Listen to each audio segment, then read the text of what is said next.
Welcome, folks. Good evening, South Africa. Salbona, Hoedag, or Hoenant. And welcome to those tuning in from Botswana, New Zealand, UK. Here in the US, this is Chris with the new studio set up this evening, coming to you live from central Pennsylvania on Indaba, Africa. Please forgive me if I'm not doing a good job watching the camera because I'm on my PC now and the camera's up there instead of straight ahead in front of my eyes. So it's a little challenging for me here. Let's see who's on the chat. There's my Ranger friend, Tercia. I love the song too. I hope you guys enjoy it. Hope the sound is coming through okay. I'm using my Blue Yeti microphone with my Logitech camera. This is a 10th anniversary edition of the Blue Yeti. It's pretty cool. Hopefully the sound's pretty good. I'm not using a pop filter on it, but I think I'll put the pop filter on it next time. I have a pop filter, but it's a weird hookup. It doesn't want to quite cooperate, so I'm working on it. Let's see. Hey, Kyle, the Punisher in Namibia is so beautiful. It absolutely is beautiful. There's the Indian dude. Tian, you Afrikaans oaks. Yeah. That Indian dude says, how is Namibia? And have you been to Botswana? Yes, I have been to, of course I've been to Botswana. I used to live in Botswana. I lived there for 2 years. I ran the Department of Defense program at the American Embassy for 2 years in Botswana, 2008, 2010. I've been there multiple times, most recently in 2017.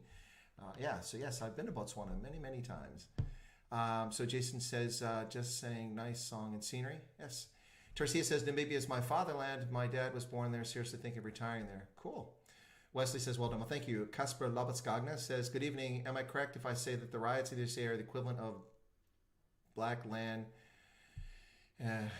First and EFF marching, staging well-planned riots, and does not represent the? Of course, it doesn't represent the United States. It's an incident that's unfortunate, that was tragic, that was unnecessary, and frankly is likely criminal by a police officer, a number of police officers, one of whom was white, two were Asian, one is Hispanic, if I'm not mistaken. This is not indicative of America. Neither is the police brutality story that's being pushed in the narrative that's being pushed right now. That's not indicative of America. That is an isolated incident. Take a look at the Department of Justice crime statistics here in the United States and how many people die in police custody. One is too many, but the numbers have declined markedly over the last 40 years, particularly over the last 25 or 30 years. Even though the population of the United States continues to grow, people dying in police custody has dropped dramatically. Now, that doesn't capture all incidents of police brutality, but it's unfortunate what happened. It's wrong. Someone should pay a price for it, whether it was an accident or intentional. It sure seems intentional, so let's let that be borne out. Whatever the case is, no one should die in police custody. When the state takes you into custody, you should not die. That's not acceptable. Once the state has you, it's their responsibility to take good care of you. And if you have committed a crime, to make sure you have the opportunity to defend yourself. Anyway, so yeah, that's not indicative of the United States. And what's happening going around the country now with the riots and the looting, now this is an organized, carefully organized plot by a number of groups and also opportunists. There are a number of opportunists doing this. Taking Nikes and Reeboks and stealing televisions has absolutely nothing to do with George Floyd. Nothing. Of course it doesn't. The people being assaulted and beaten on the streets are not being beaten by black people by and large, although that's happened. Most of the video I've seen, the irony is the news media aren't even reporting on it. It's white fascists who are beating innocent people in the streets and breaking into shops. Take a look at the video, ladies and gentlemen. Anyway, I don't really want to talk about that, but answering Casper's question. So, Amy just said it's beautiful in a different way, but not yet on the cards for sure. Okay. Casper, Namibia has a huge advantage, low population, massive natural resources. That's absolutely true. But that's also a limiting factor, Casper, in that if you want to make money there, your market is not as large as it could potentially be. So there you have it. Yeah, Jessica says I don't need a pop filter, but I've got the mic set at the side, so if I raise it up and bring it to myself, the pop filter would be helpful, yes, but I've left it. I'm trying to get the right sound. Yeah, Ant says the sound's a little soft in PE. Ants, I did a couple of videos ahead of time to test the microphone, and we came to the conclusion that this mic at this setting worked best in multiple locations. You might crank up your volume a little bit. Let me, I'll turn up slightly here, and if I start blowing people out, you let me know. Anyway, so I've turned up the microphone now, and we'll see if that happens. Lezan, good evening. Hey, welcome, Lezan. Good to see you here. Who is fueling this crap in the U.S.? It's... I have no evidence of it. We hear it what the government is telling us. Most likely, we do know that Black Lives Matter is paying for some of it, but there are also other groups. Earlier today, I heard from people on the radio who purport to claim that people came to small towns out in California for demonstrations and were handing out contracts for people to sign, and if they demonstrated, they gave them rewards for different behavior, and at the end of it, they gave more money. I wasn't there. I cannot corroborate that. I'm just relaying information. What I can tell you is that Antifa, the so-called anti-fascist movement has now been labeled a terrorist organization by executive order by the President of the United States. Thank goodness, it's long overdue. These thugs should have been locked up in mass in D.C. during Inauguration Day when they trashed stores and businesses in downtown D.C., and the police just stood by and watched and pulled back. Police are in a difficult situation here, being blamed for the actions of one person.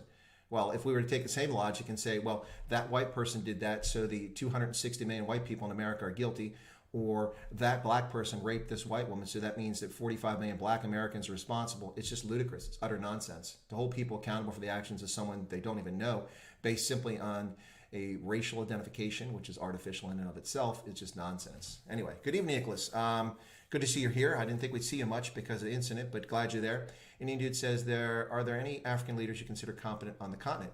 Well, yeah, there's a number of African leaders who are competent on the continent. I would say that the current leader of Ethiopia, Abiy, is a tremendous leader with great vision and great courage, both moral and political courage, to change the narrative in Ethiopia and take it from a state-controlled system into more of a market-based system, and also ensure that the state police apparatus is tamed so that citizens actually have their liberties in Ethiopia. He's an amazing leader. I think Paul Kagame has been an amazing leader for Rwanda, but it's time for him to go. I think that even Yoweri Museveni was a fantastic leader in his time, but he overstayed his welcome by about 15 or 20 years. If he'd left, he would have been an excellent leader to remember.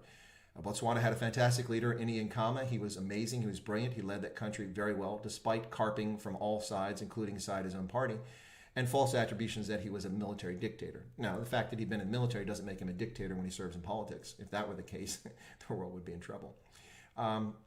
A former president of Tanzania, who was, I can't think of his name off the top of my head, who was president when Kama was president at the same time. Fantastic leader. And there's a number of others, excellent leaders from around the continent who don't get a lot of attention.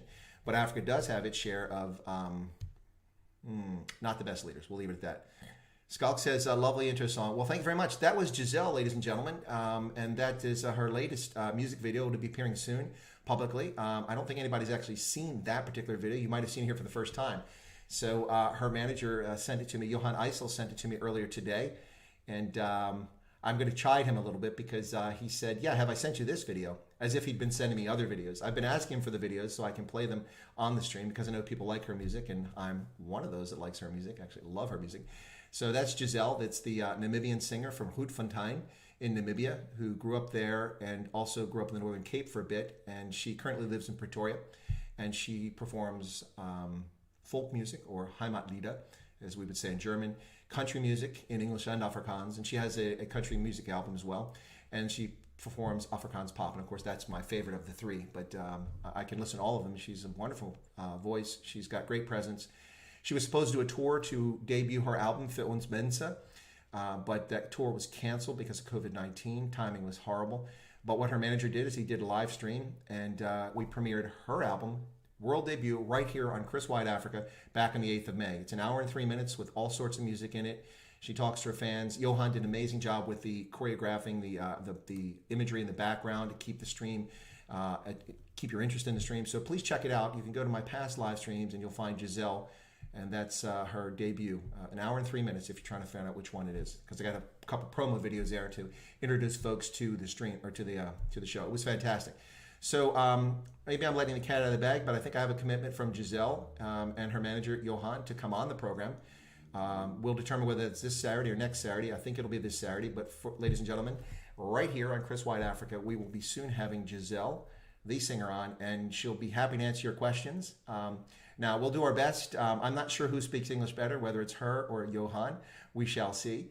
I think they're having a little debate about that. But anyway, look forward to that. That will be on my Saturday live stream. It'll be this Saturday, which would be, what, June 6th or something like that.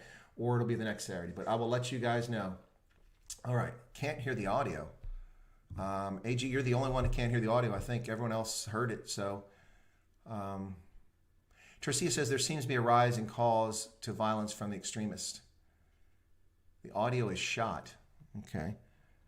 It doesn't sound like it. People are reading my text. I'm going to hold up the, I have a whiteboard for a reason. And AG, turn up your sound. That's for AG, because AG says he can't read, or he can't hear. There you go. Turn up your sound, man. It sounds like everybody else can hear me. Anyway. Herman wants to do some e-begging in just a moment. Herman, we'll get to that. Let me see. Sean says he thinks it's mostly Soros-financed troublemakers. Yeah, well, the Open Society Foundation, which is a George Soros-funded organization, definitely plays a role in funding these sorts of activities. But I want to see some evidence of it before I make claims. That's we can easily make that claim. It's been proven in the past, but let's see what's going on. What about the smoking ban, Kathy? The smoking ban is hideous. It's unfair. It's not proper. And the Minister of Uncooperative Governance and Irrational Affairs, one Nkosazana Dlamini-Zuma, is keeping the cigarette ban in place in South Africa. I think it's heartless, it's cruel, and it's foolhardy, and frankly, it's just stupid. It deprives the state treasury of hundreds of millions, if not billions of rand in sin tax. It keeps many people who are dependent on nicotine from getting it, and it simply fueled an illegal trade in cigarettes, and it's not helpful for anybody. All right, so... okay, Herman, what's your e-begging? What do you want to e-beg for? Since I don't have you on the phone here, why don't you go ahead and tell me what you want to do? Everybody's good with the audio except for AG. So sorry about that, AG. Hopefully you can hear better now. All right, Garrett is in the mid-rand. Excellent. Sound is fine. Look at that. My voice carries all the way from the mid-rand to Cape Town. That's a long way. For those just tuning in, welcome. This is Indaba, Africa. Chris Wyatt here, coming to you from central Pennsylvania. Today talking about the U.S. and South Africa, as usually. Happy to talk about other things as well if you'd like. But these Stray Voltage live streams, since I have so many subscribers from South Africa now, have been focused a lot on that. Plus, news coming out of most of Africa has been rather sparse. It's been rather scant. Not much focus on what's happening.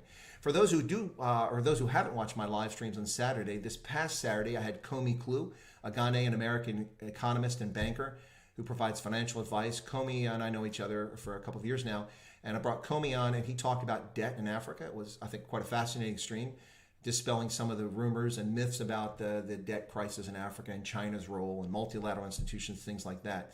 So let's see what else. Tian Preklasa, that's an interesting surname. What is this DC blackout about? I think what you're talking about is the news media reports that the White House turned off the lights around the White House last night and that the president went into the bunker. Well, I can't speak for the president going in the bunker, but what I can tell you is that taking the lights out is not an unusual occurrence. It's a tactical response. There were people who weren't protesting. Don't listen to the news. Watch the footage, ladies and gentlemen. Those aren't protests. You don't show up at the White House to protest the death of someone in Minneapolis and throw bottles and bricks at Secret Service agents. That's violence. Frankly, the police and the Secret Service were far too tolerant with that nonsense. They de-escalated a situation, and killing the lights is simply a tactical response in order to gain the upper hand. Anyway, so don't be surprised by that. It's not the first time it's happened. It won't be the last time it's happened. But of course, the ill-informed mainstream media who have the education of, I don't know, I don't want to insult everyone in mainstream media. Some of them actually are real journalists. But the majority of them are simply attention-seeking whores who just want attention. Yeah. And they don't know what they're talking about. Talking heads know nothing about the topics they're talking about. Anyway, so let's see what else. 1RB, did Zambia become a Chinese colony? No, not quite yet, but the Chinese do have a lot of outsized influence in Zambia. This is partly from a consequence that the Chinese are deeply into the copper industry, and with such a major foreign earnings source for Zambia, the Chinese definitely have influence there, outsized influence. They have reportedly gained control of the airport in Lusaka. I don't know if that's true or not, if they're actually managing it. But whatever the case is, yeah, Zambia does have a lot of Chinese influence, but this is long-term. The presence of Chinese in Zambia goes back a few decades. There have been past xenophobic attacks against the Chinese and Chinese shops, ethnic Chinese in the Copper Belt in the northern part of Zambia. That's been a frequent occurrence in the past. But what we're seeing now is a larger influence politically from Beijing, which is a newer development just in the past decade as a consequence of the lending that's been going on in Zambia. So I think that might be what you're talking about, but I wouldn't call it a colony yet. But the Chinese are colonizing Africa, ladies and gentlemen, while the world and Western white liberals run around and complain about aid and people forgetting about Africa and not paying attention to Africa, and the Western presidents and the neo-colonialism. That's all nonsense for the most part. The Chinese have been colonizing Africa for the better part of 20 years. I can go in multiple countries across Africa and show you closed Chinese immigrant communities in which the Chinese go there, they set up their own shops, they repatriate the money they make it's profitable back to China for family and friends, and they do not interact with Africans. Now, that's changing in some places. In Mozambique, for instance, we see some Chinese, ethnic Chinese, interacting with Africans, learning local languages. But by and large, they act no differently than many colonizers did 150 years ago. Anyway, so yeah, that's a little bit about that. Malawi map in the background. Yes, Wesley, thank you very much. There is a Malawi map in the background. So Malawi, the warm heart of Africa. Yeah, sorry about that glare on the screen. That's from one of my lights. I'm going to see if I don't need that next time. Yeah, the warm heart of Africa. I used to live and work in Malawi, and it's an amazing place. About 16, 18 million people. Unusually shaped country. For those who know the history, it was briefly called Nyasaland. Of course, the lake, which is known as Lake Malawi, but not according to the Tanzanians. But Lake Malawi is located here. It runs the eastern border, the northern half, starting right here at Monkey Bay. It runs up there between Tanzania and Malawi. And of course, it's part of the Great Rift Valley that runs down East Africa, where those tectonic plates separate. Yes, it's also the path, roughly the path that the Bantu migration took place, coming from Cameroon and then spreading eastwards towards Lake Victoria, and then coming south all the way to South Africa, to the east coast of South Africa, and eventually breaking into further smaller groups and continuing on with the Xhosa being the furthest advancing of the Bantu tribes, eventually running into the Boers, the Afrikaners, as that community itself developed roughly along the line of the Great Fish River in South Africa. Yeah, so Malawi, fantastic place, wonderful, beautiful natural scenery. They've got the Shire country, which is located in this area here and just below the center of Malawi. It's called the Shire country for just the reason you might think, like the Shire country in England. Lots of rolling hills, beautiful countrysides, amazing, quite a fascinating place with a very professional military, under-resourced, underpaid, and not always properly utilized, but a very professional military force, the Malawi Defense Force, whom I've worked with extensively in the past. Fantastic group of folks. Folks who refused to violate the Constitution when the current president's brothers sought to use them to put down demonstrations. They refused to do it. And nobody got sacked or fired or locked in prison for it. But the current president got revenge when he eventually became president later on. He asked the military to intervene and prevent the vice president, Joyce Banda, from becoming president, which is unlawful under Malawi's constitution. When the president died in office, which was Mutharika's brother, when he died in office, the vice president was supposed to become the president for an interim period of 60 days, just like in Zambia, when Guy Scott became the president there briefly. The most recent white president in Africa, by the way, Guy Scott, a white president of Zambia for 60 days. So she was supposed to become president, and the brother, Peter Mutharika, who's the current president now, 79 years old, he intervened, went to the military and said, we want to make sure that Joyce Banda does not become the president because she's from a different party than my brother. The reason for that is the president, Mutharika became president, then abandoned his party and created his own party while he was in office. So his vice president wound up in a different political party. So when he died in office, she was supposed to become president. Mutharika's brother tried to get the Malawi Defense Force to interfere in politics. The military said, no, we're not leaving the barracks. That is not the role of the military. That's not a legitimate task for us under the Constitution.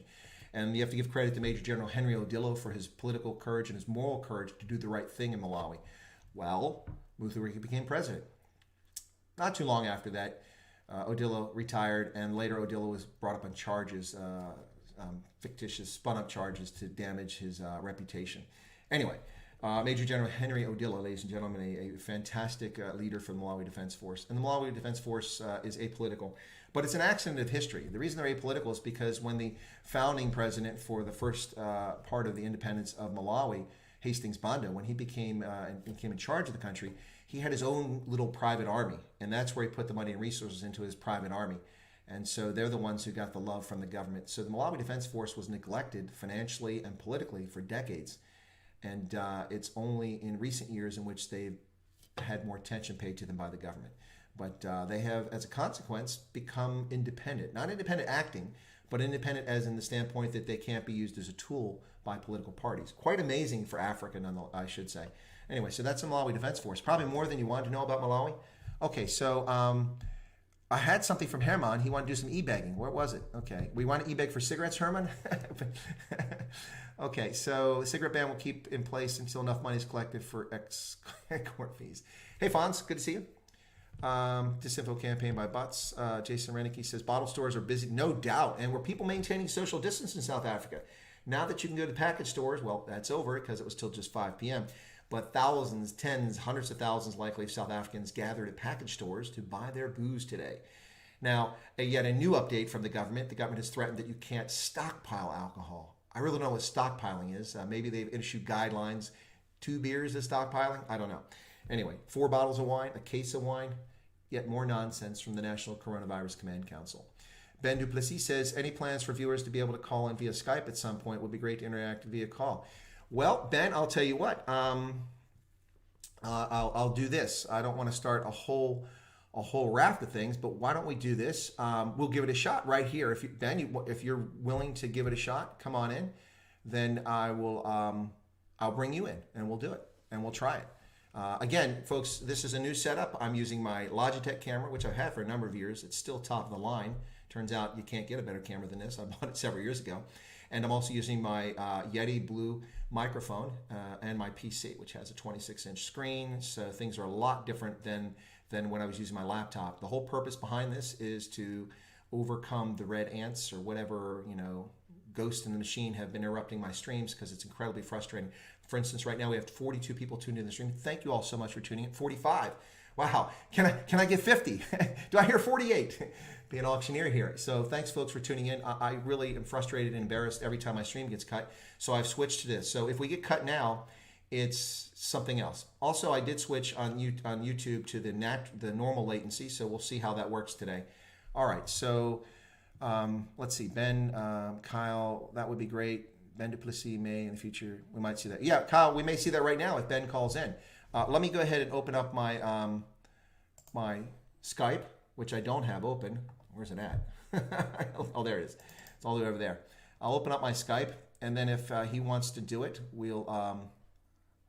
Okay, very slow Skype here, despite having a fast processor. There it goes. Ever since Microsoft took over the software, it's been...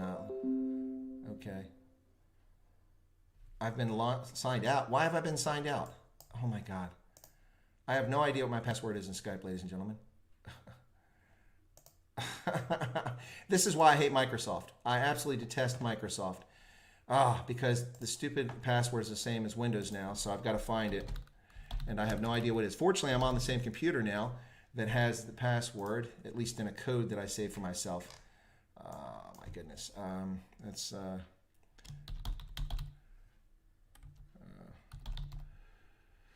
and I'm not finding it. Anyway, yeah. So sorry about that, folks. Yeah. So I thought I'd go into Skype, but it doesn't want to cooperate. So I'm looking for it now in a different. Oh, there we go. Okay. All right. Let me try this and see if I can't get into that. Man, I hate Microsoft with a passion I reserve for few things other than leftist. All right. Looks like I might actually be getting in now. All right. Missed call from H. Kruger TG. Okay, who's that? All right, now it's making all kinds of noise here. Giving me lots of missed calls. Okay. Oh, it just signed me up. It has a new update. How do you like that, folks? Tells me I'm signed out. Okay, so let me get back here, see where we're at. I think Africa will find Chinese colonialism will be more brutal than anything the Brits, Portuguese, or French way. Well, I think it depends on context-specific one, RB. It really depends. Kester Labaskagna says, am I right that Malawi sits on an overpopulation time bomb? Yes, Malawi is the most densely populated part of the African continent, and it is too many people, actually, for what's going on there. The country could support the population it has, but it needs a wholesale change in the way it does agriculture. And it also needs some increase in wealth. So, yeah, it is potentially a population problem for those guys. That stockpile rule is to prevent Shebans. Shebeens. Okay, gotcha, Tercia. Thanks. But, yeah, but what is the rule? Just a Ghost is there. Good to see you. Nicholas says, responsible drinker stockpile is a drop in the ocean compared to my idea for Tercia Basson, I'm currently working in Prote, Glen, Soweto. Alcohol and smokes freely available. No lockdown in sight there. Yeah, and how many people are spreading COVID-19 yet we're arresting people for sitting on the beach or arresting business owners in Dallas for opening up their salon and throwing them in jail for a week, where we let all the prisoners out who had COVID-19. Right, so Casper says, did one hating Microsoft? Yeah, we are in sync on that one. 3 things we all have in common: death, taxes, Microsoft updates. Yeah, none of my devices are set for allowing Microsoft to update my operating system yet. Every time I turn around, this PC, if I leave it on at night to sleep mode, gets woken up and rebooted, and I lose all of my work if I haven't saved it. Now, Microsoft Office products, it will save it, but that's not the point, because when it reboots, it opens up all these useless apps and programs that I don't want running. It's very annoying. All right, so where did Ben go? Ben, are you still there? Hello, Ben. Ben, can we get Ben? Can we get Ben on the line? All right, Ben. If you come back and answer and send something in the text here, I'll be happy to take a call in, and then we'll see how it goes. All right. Okay, so could be cleaned out all your cookies. Yeah, I didn't use that. I didn't use that. Okay, let me catch up here. So then again, learning Linux or Mac, feel like driving the wrong side of the road. Yeah, no doubt. Okay, Corona, all the flu.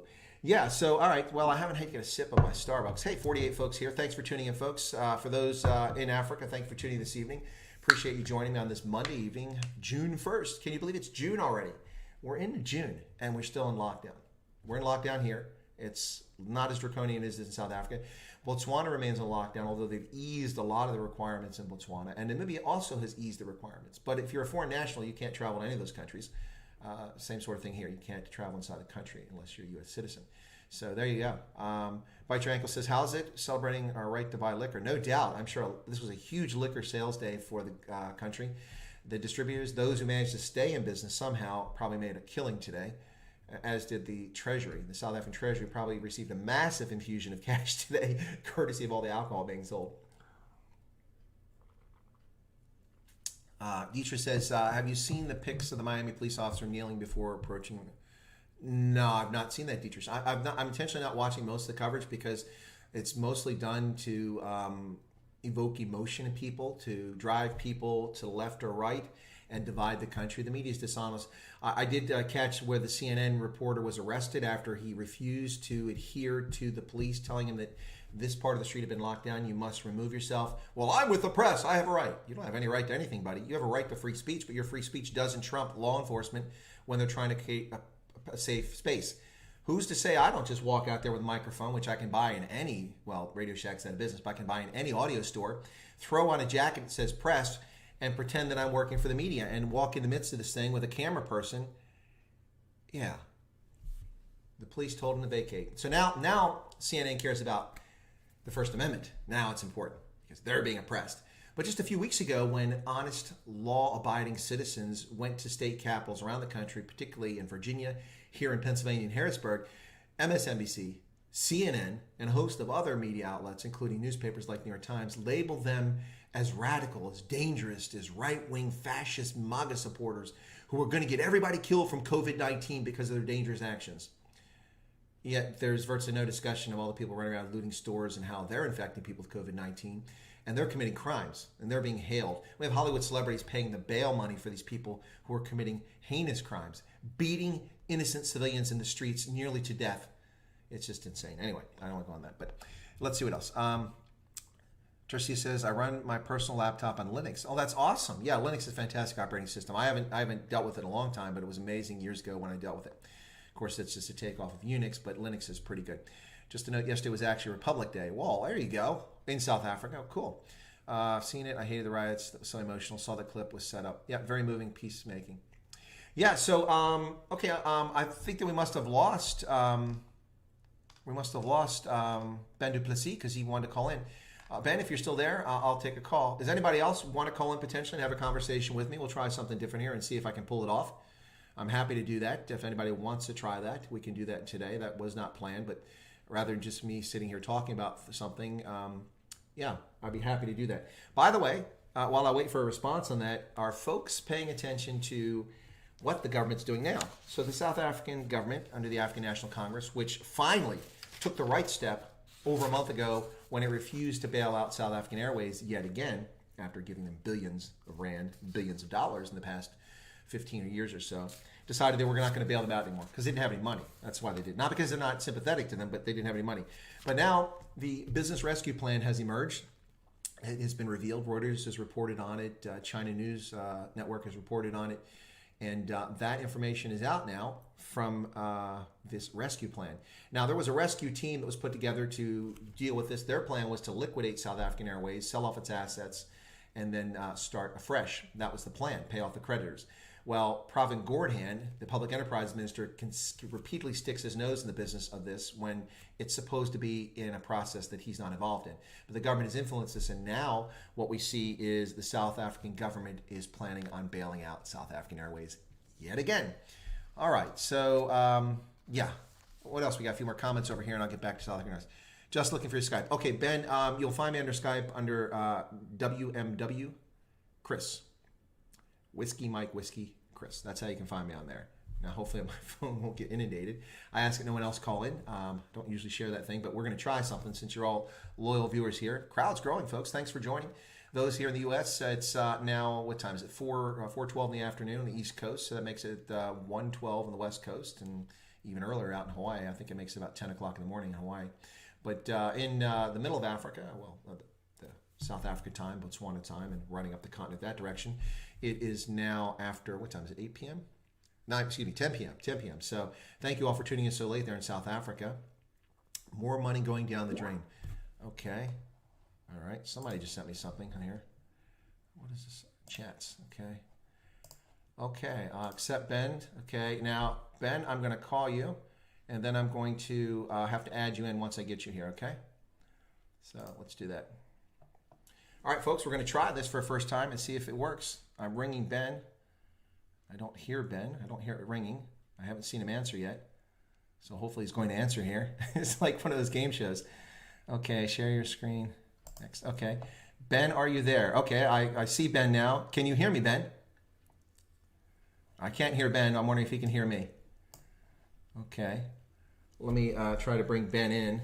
Okay. Again, this is a work in progress, guys, here. Not quite as polished as the great Ronaldo or Roman at doing this, so we're just trying to see how it goes. I can see Ben on my camera there, but I'm going to try to bring him in. I have to make sure I can actually hear him. So let me get back to my video here. Hang on a second. You guys, I appreciate your patience. I just lost my video. Isn't that funny? Oh, there we go. All right. And let me... Okay. All right, so hang on. Okay. All right, going to get him in just a second. I'm going to add NDI source. Where's the NDI source at? It's not here.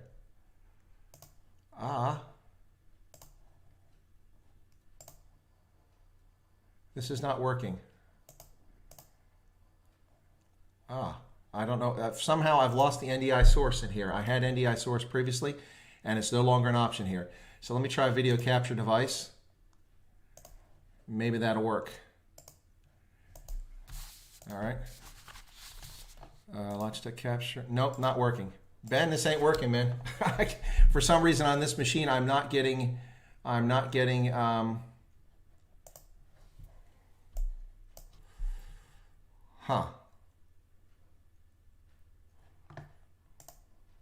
Okay, maybe I'll get it now. No, my camera's off.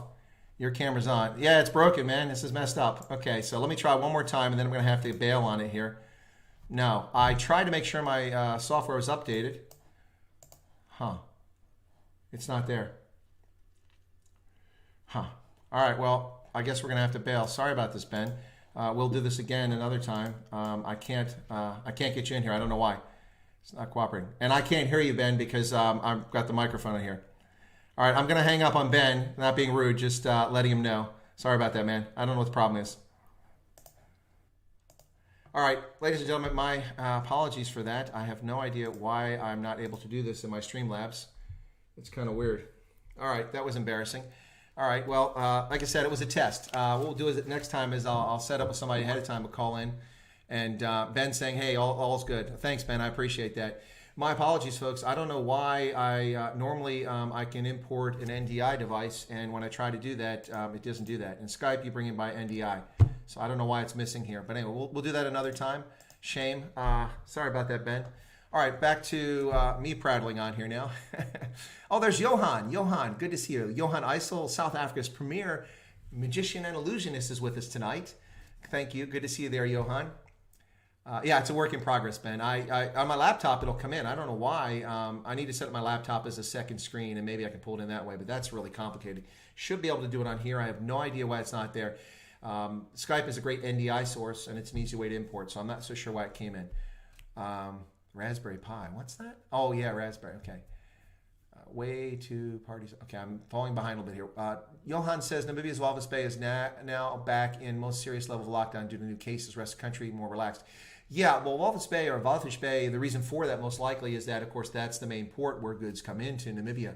And they did have a situation where ships could come in, but they had to sit out there for 12 days for lockdown before they come ashore, unless they could prove that they'd been at sea for X number of days, and then those days were taken off of it. probably weren't quite as cautious as they should have been, and I suspect that the virus has come in from people on ships who brought it from elsewhere. Just a suspicion there. But yeah, I'm not surprised that it's locked down a little bit there. Kesper Lopez-Cogna says the SAA rescue plan is 10% of the story. The planned nationalization of the SARB and special financial instruments printing money is the real story. Yeah, well, the story is quite sad. Of the $21 billion bailout for SAA, only $2 billion of that rand is actually for operating capital. 16.4 billion rand will be used to pay off creditors, so the creditors will be happy. But the government was already on the hook for that money anyway because it was state-owned enterprise. They should liquidate it. The government be held to its debt to pay off for the airline, and then a new entity should be created amongst the assets that are left after creditors are paid off. But here's the other thing. SAA is going to survive under this plan, but it's going to be half the size it currently is with just 20 aircraft and 2,500 employees. The SAA group had 10,041 employees. The airline had about 5,000. They're down to 4,500 already because of retrenchments. $2 billion of the money, so $2 billion for operating costs, $2 billion to retrench employees to send them packing for separation packages and for the cost of the administration of firing these people to reduce the staff. So in the end, for another 21 billion rand on top of the billions of rand and billions of US dollars that have been spent with South African Airlines, you're going to get a 20 aircraft airline, which is smaller than even discount airlines in the States here. It's embarrassing. It's sad. It's pathetic. And why? Because it's a prestige pet. The South African Airways is a prestige pet. The ANC takes pride in the national carrier. It's a foolish decision, ladies and gentlemen. A foolish decision. Bite Your Ankle says, DA just need to take over to rescue South Africa, or we need to get out of here.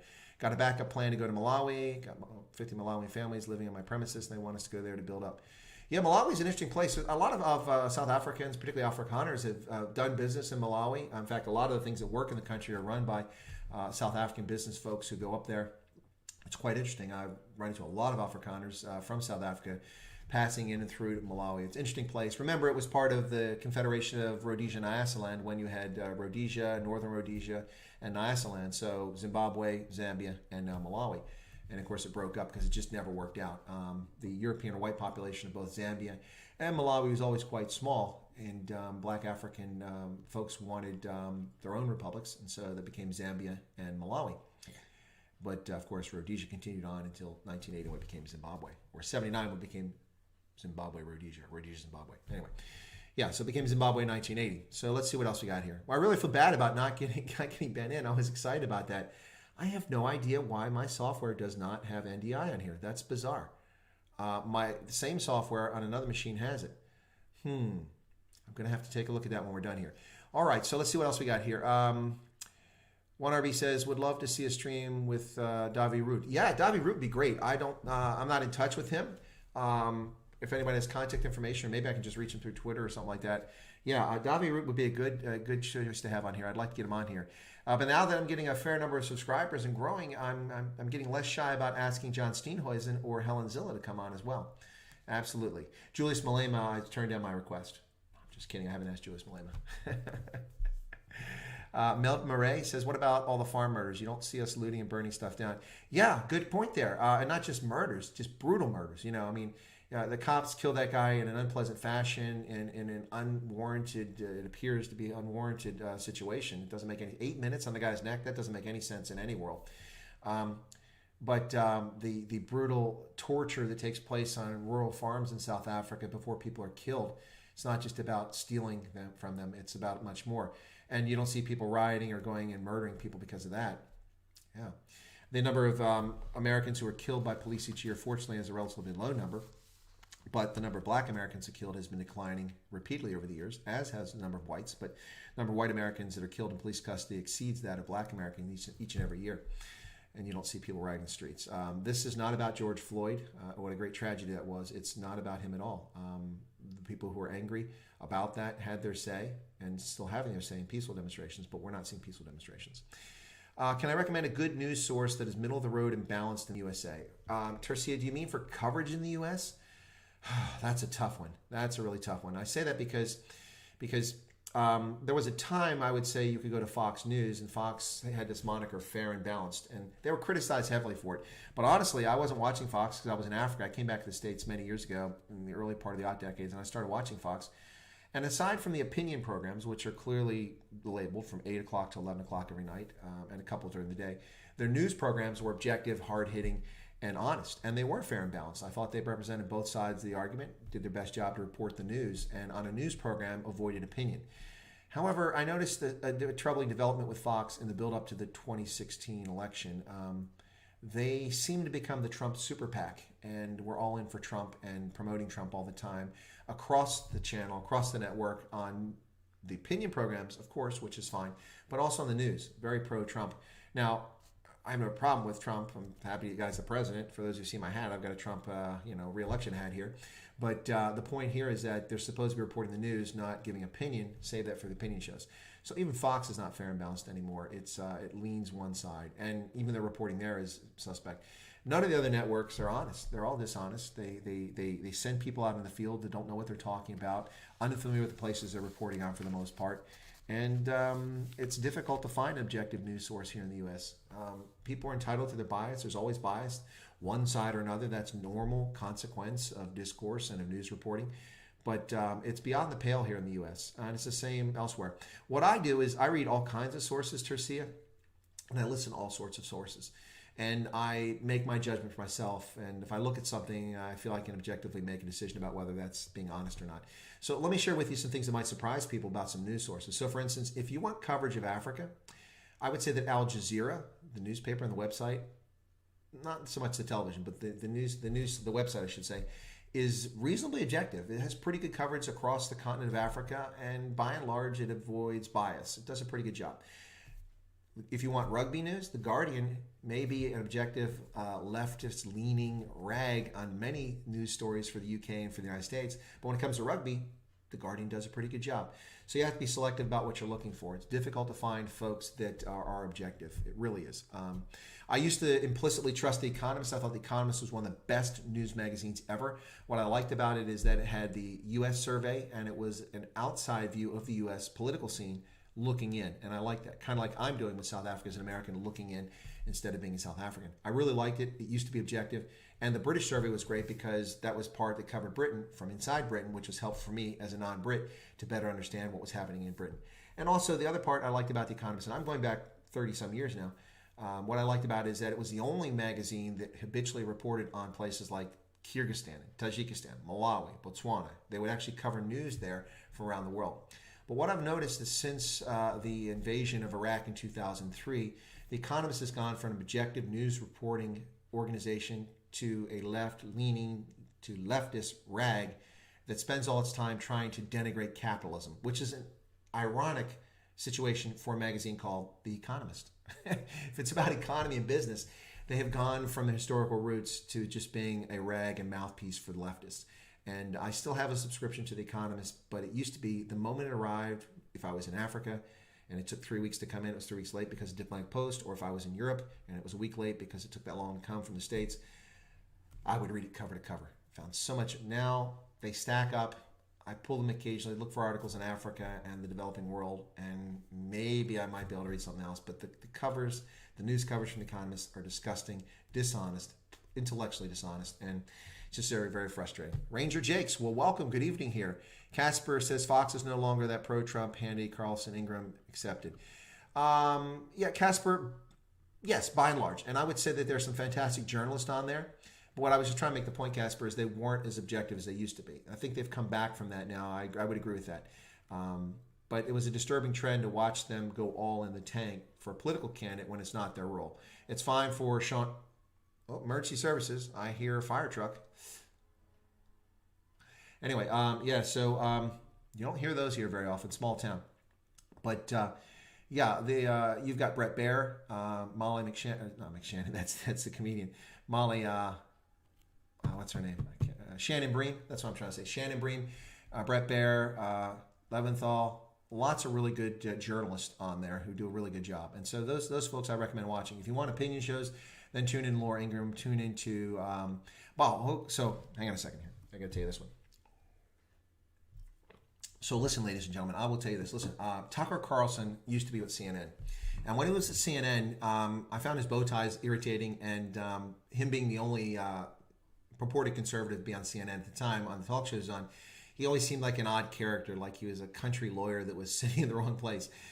Then he came to Fox. I didn't really pay much attention to Tucker Carlson because I still had this image of him in CNN on my mind. And then he replaced O'Reilly at that hour. And I gave him a shot. And when he first started, I thought it was kind of stilted and difficult. But let me tell you something, ladies and gentlemen.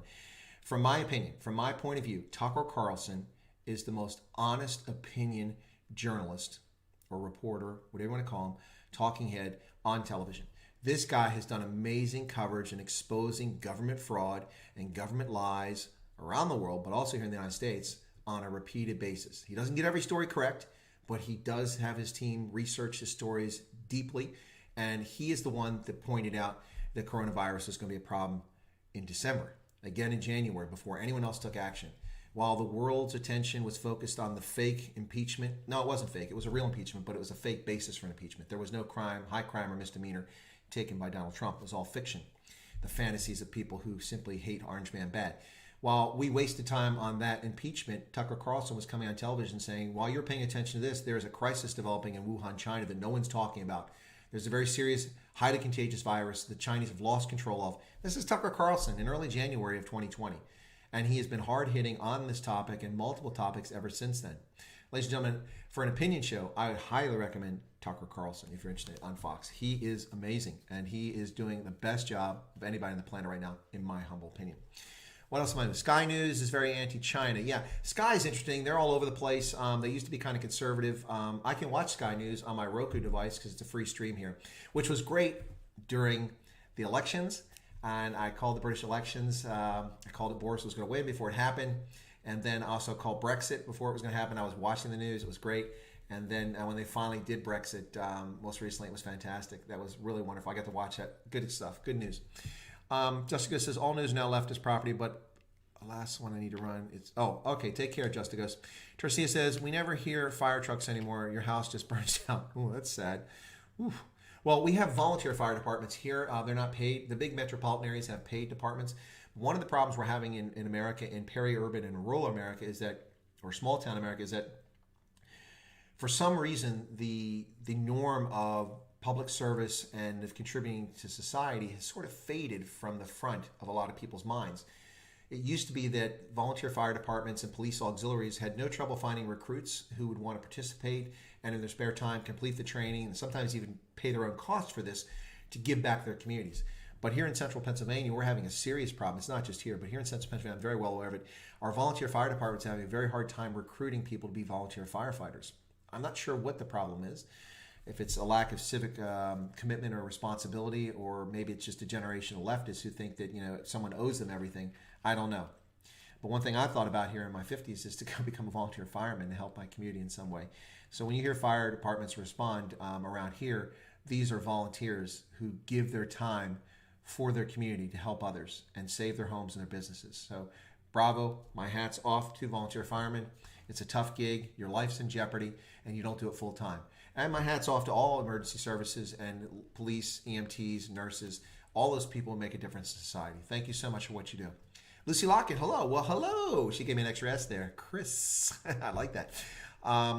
Okay, so back, I fell behind a little bit here. Okay. Tion says, thanks, Casper. Saw the shuttle land. A person can't wait to see Dragon X landing. Yeah, Dragon X landing would be cool. To check when that's going to be. Maybe I'll do a stream again. Oh, by the way, ladies and gentlemen, for those who didn't know, those who tuned in, and I appreciate it, got a good number of folks in the stream right now. Thank you so much.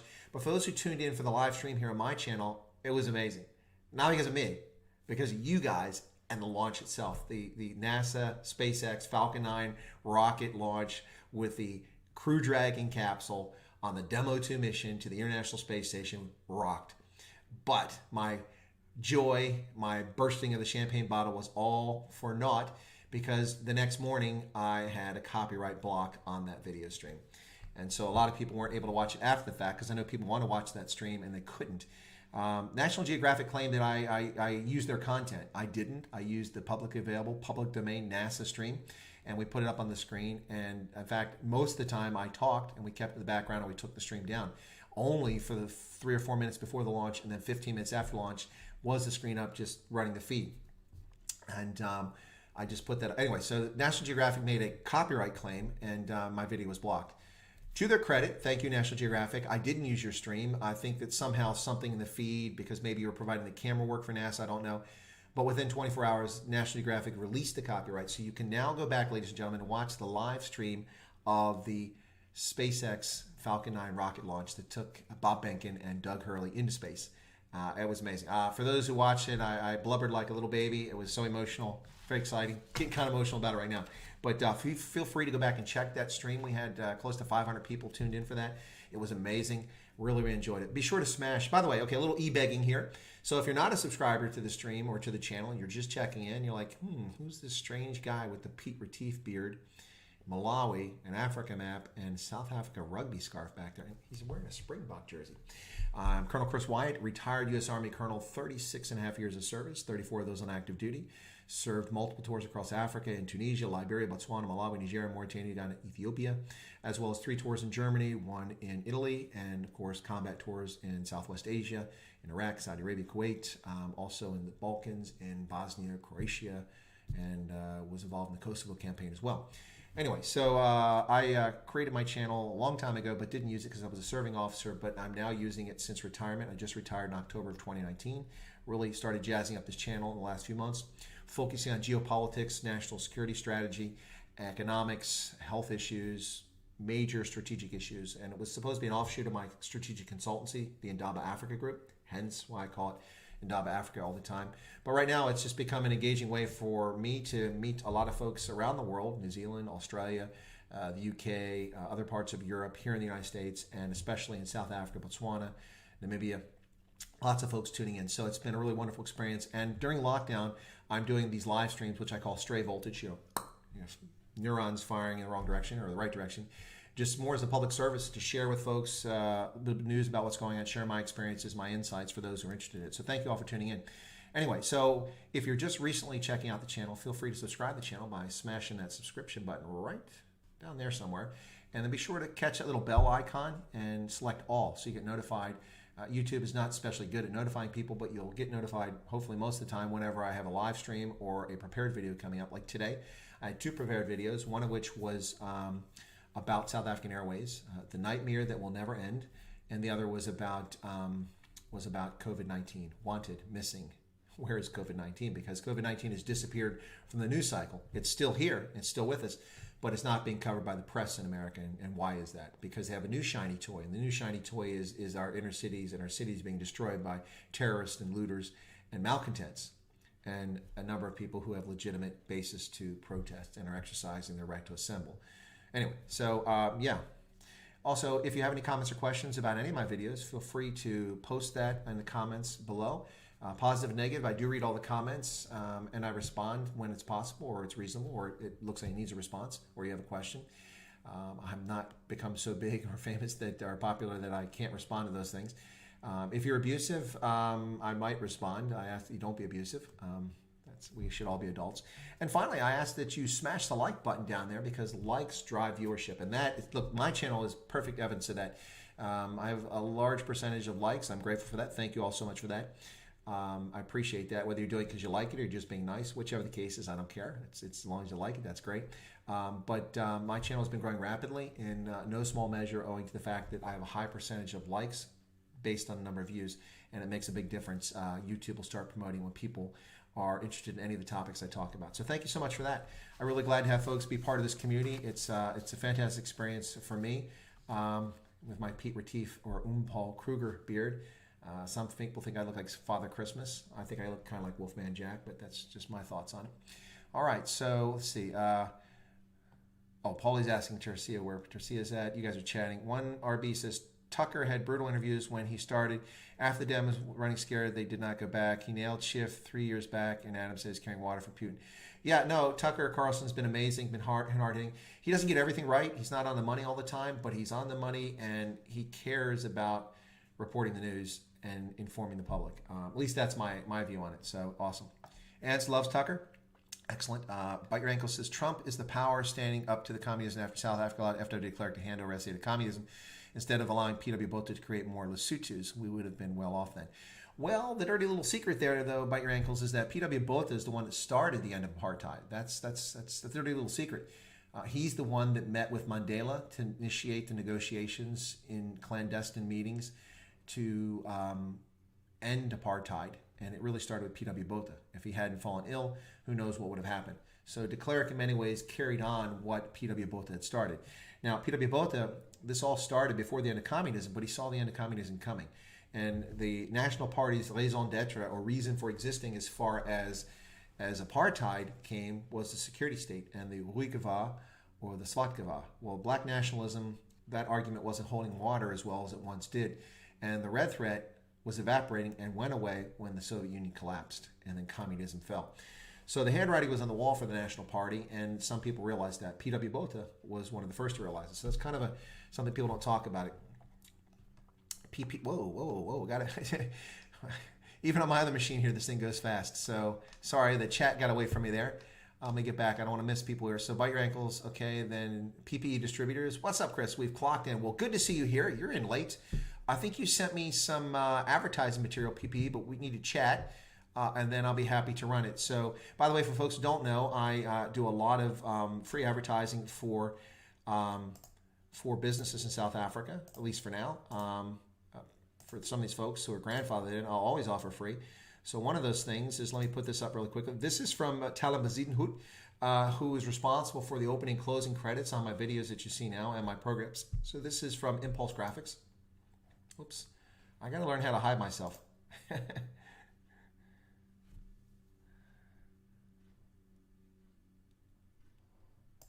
So that's from Talon. I think that's pretty good stuff. Talon does a really great work here, offered to give me some graphics free of charge, which is really cool.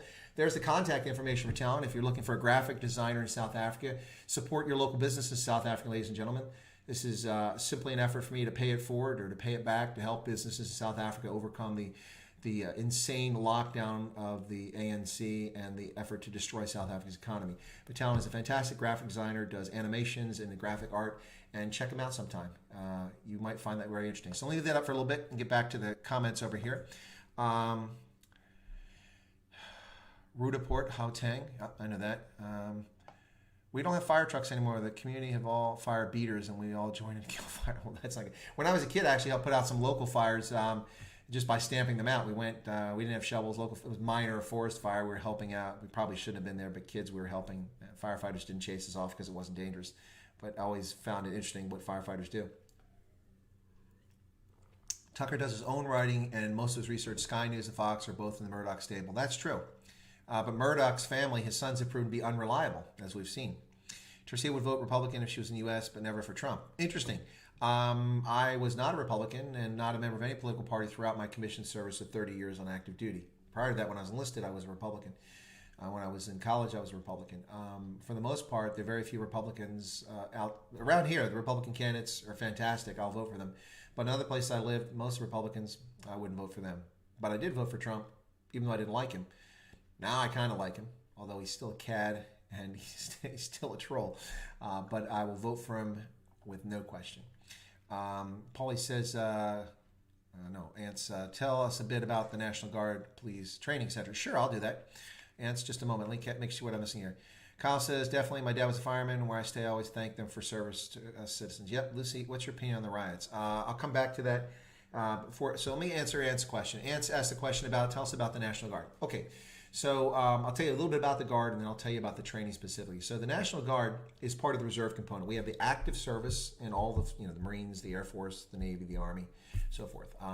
We also have the National Guard, which is part of the Department of Defense, but during peacetime, the Coast Guard. The Coast Guard during peacetime belongs to the Department of Homeland Security, but they are part of defense. So during conflict, they're mobilized as part of the Department of Defense. So World War II, the Coast Guard worked for the War Department. It wasn't the Department of Defense, it was called the War Department.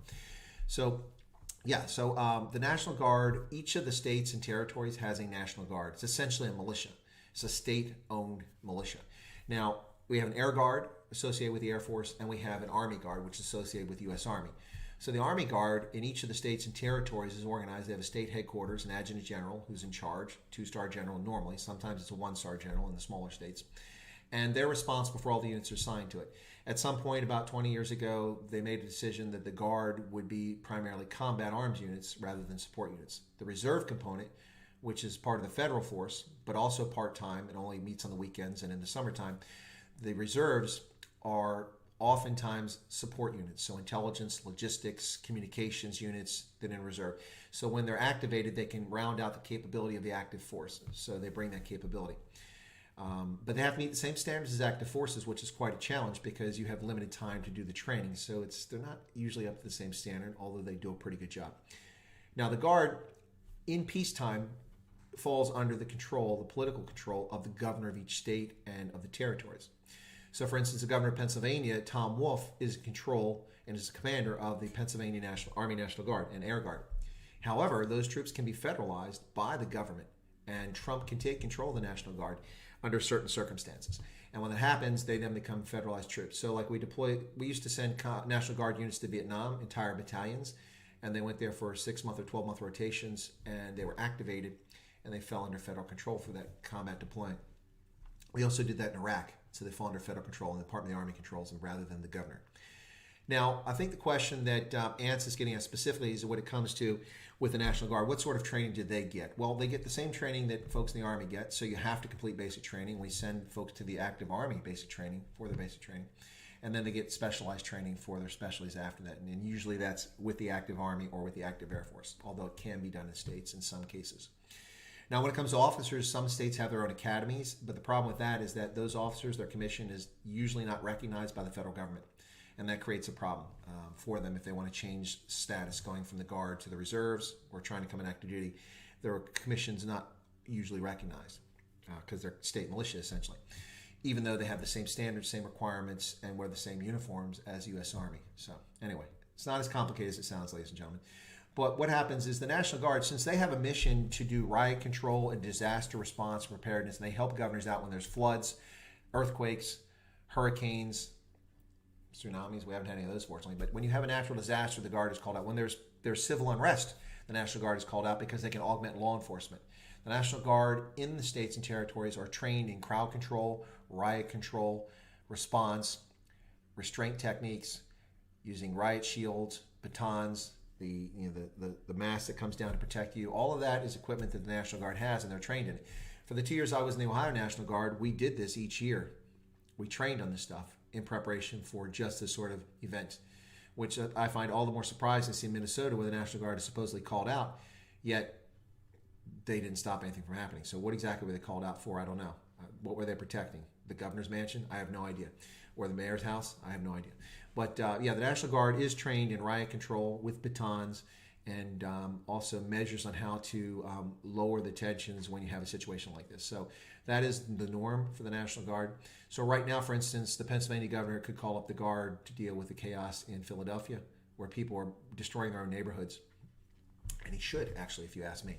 Right, I hope that answers your question, Ants. Let me know if I did. If I didn't, I'll try to address it better. Lucy, my opinion on the riots. The riots are criminal, unlawful activity. They're harming innocent people, destroying businesses, and destroying lives.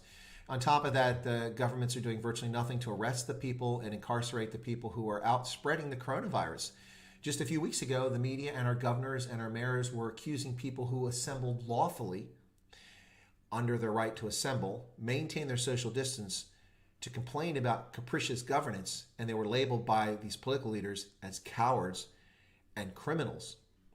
Yet they sit back and watch people destroy cities, they do nothing, and they make no comment about what damage they're doing and the spreading of the virus by these people. There's also a political thing going on. This is like the latest attempt to throw shade on Donald Trump by leftist groups like the Russia collusion narrative, like all the other narratives about Donald Trump. It will fail. This is nonsense. It has nothing to do with Donald Trump. In fact, Donald Trump has no role in this. When the cops did it, he told the Attorney General to investigate it. He's welcome to investigate it, but unless it's a civil rights crime, there's nothing for the federal government to investigate. Murder is not a federal crime unless you murder on federal property or you murder a federal actor or agent. Then it's a federal issue. But you murder someone in your hometown, it's not a federal crime. Now, we've got laws that can be contorted by people to claim it's a civil rights violation, and that's the angle that the Justice Department is going after. But Donald Trump ordered this within hours of this thing happening, within hours of being known to the public. Beyond that, what's the role of the federal government? Well, the role of the federal government is changing now because Donald Trump has issued an executive order declaring Antifa a terrorist organization, long overdue. And as a consequence of that, now the federal government can do more things to go after Antifa. including all sorts of law enforcement options that weren't on the table before. It's a terrorist group, and it's long overdue. And hopefully, it will bear fruit to shut them down. So we'll see what happens there. Yeah, NASA was awesome, Lucy. Trump's biggest legacy will be his nominations to your Supreme Court. I think that will be a big legacy, but it depends how far we go into the future there. Bro looks bitter gal. I'll just say bitter gal. Trump's legacy will also be his changing of the narrative in D.C. And the third thing that will be his legacy will be not just Supreme Court, but the federal courts. Trump has put more people in the federal court than any president in history, to my knowledge.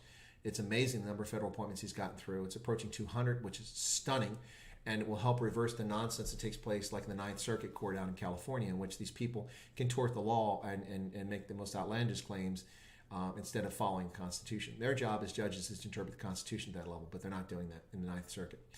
So that'll be a legacy for Trump. And finally, one of his biggest legacies, without a doubt, is going to be U.S. Space Force. Nothing to do with the NASA launch, nothing to do with that at all. U.S. Space Force, the latest branch of the U.S. military, which will be a legacy of Donald Trump, something that this country has needed for some time, and he was fought tooth and nail by people who lack vision, yet Donald Trump had the vision to come up with Space Force. 73-year-old man who's thinking of the future. He's not going to be around 30 years, but he's thinking about 30 years from now. That's leadership, that's vision. And like JFK, John Fitzgerald Kennedy, his vision to get us to the moon before the decade was out, which paid off, made a huge change in space exploration and the knowledge we've gained from that about our natural world and about space and about the future. And the same thing with Donald Trump. U.S. and friends and allies and partners' assets in extraterrestrial space are in jeopardy and threatened by hostile actors each and every day. People trying to break into satellites and control them, trying to crash satellites into one another. People looking to go to the moon, to establish military bases, to threaten people on Earth. This is all real, ladies and gentlemen. Donald Trump sees it now, not waiting for it to actually happen. So that will be a legacy of Donald Trump that will survive him by a long time, I think. Viva Elon Musk. Yes, thank you. I did a video. Thank you, South Africa, for Elon Musk. In the same video, I begged you all to take Trevor Noah back. And once again, I offer my begging, my e-begging is to take Trevor Noah back. Please take Trevor Noah back. I want him gone. That guy is not even remotely funny. Anyway, so a little more quick e-begging here. Let me show you this here. For those who haven't seen it before, this is a caricature of me at the Rugby World Cup in 2019 in Japan, for those who haven't seen it. This is a work of art by Schenck Art, which is located in Bloemfontein, and they do some amazing work. And that's me at the Toyota City Stadium in Japan. That was for the South Africa, the Springboks against the Velviches, Namibia, South Africa-Namibia game, which, of course, the Velviches got crushed. But beautiful stadium, amazing architecture, wonderful location. It was a lot of fun. I went to three games there. This was the second game. And it was truly, truly exciting. But anyway, that's awesome. Look, if you're looking for a gift for your friends or family for an upcoming birthday or just, what the heck, these guys at Schenck Art do an amazing job here. There you go. Let me get myself off the screen there. I keep forgetting to turn my video capture device off. Anyway, so there you go. Schenck Art. Those guys are located in Bloemfontein. They have a photo studio, and in the photo studio, they do wedding photos. Now that people can get out and about, I'm not so sure what's happening with photo studios, but if you can get to them, they do photo shots, shoots of weddings and also family portraits, that sort of thing. But they do amazing characters. And look at that there. That's me once again. And yes, my calves and my thighs are that muscular, if you're curious. But my head's not nearly that large. Anyway, I'm in good company. As I've mentioned before, they've done Sia Khaleesi and they've done Joe Black with his beard, not without the beard. So, ladies and gentlemen, that's Schenck Art. This is a free public service trying to help small businesses in South Africa. And I hope that you check them out. That's schenck.co.za, schenck.co.za. So check them out, folks. Okay, well, there I am. You've lost the camera here, so let me get rid of that and bring myself back. Okay, so here we go. Voila, there I am. I'm back. All right, cool beans. Yeah, so feel free to check that stuff out, folks. What else?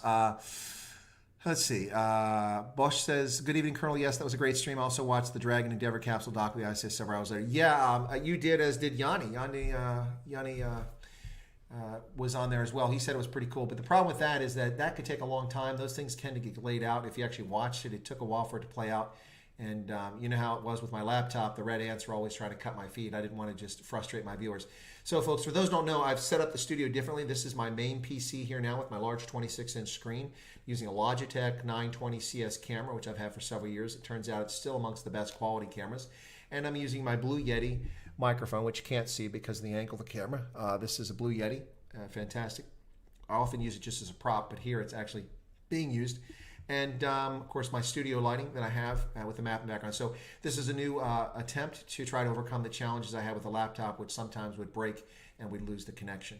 And yeah, so this is a little bit different setup. So there you go. Let's see what else we got over here. Tion says, I've been forced to watch the launch 20 times by a 7-year-old astronaut. That's awesome, man.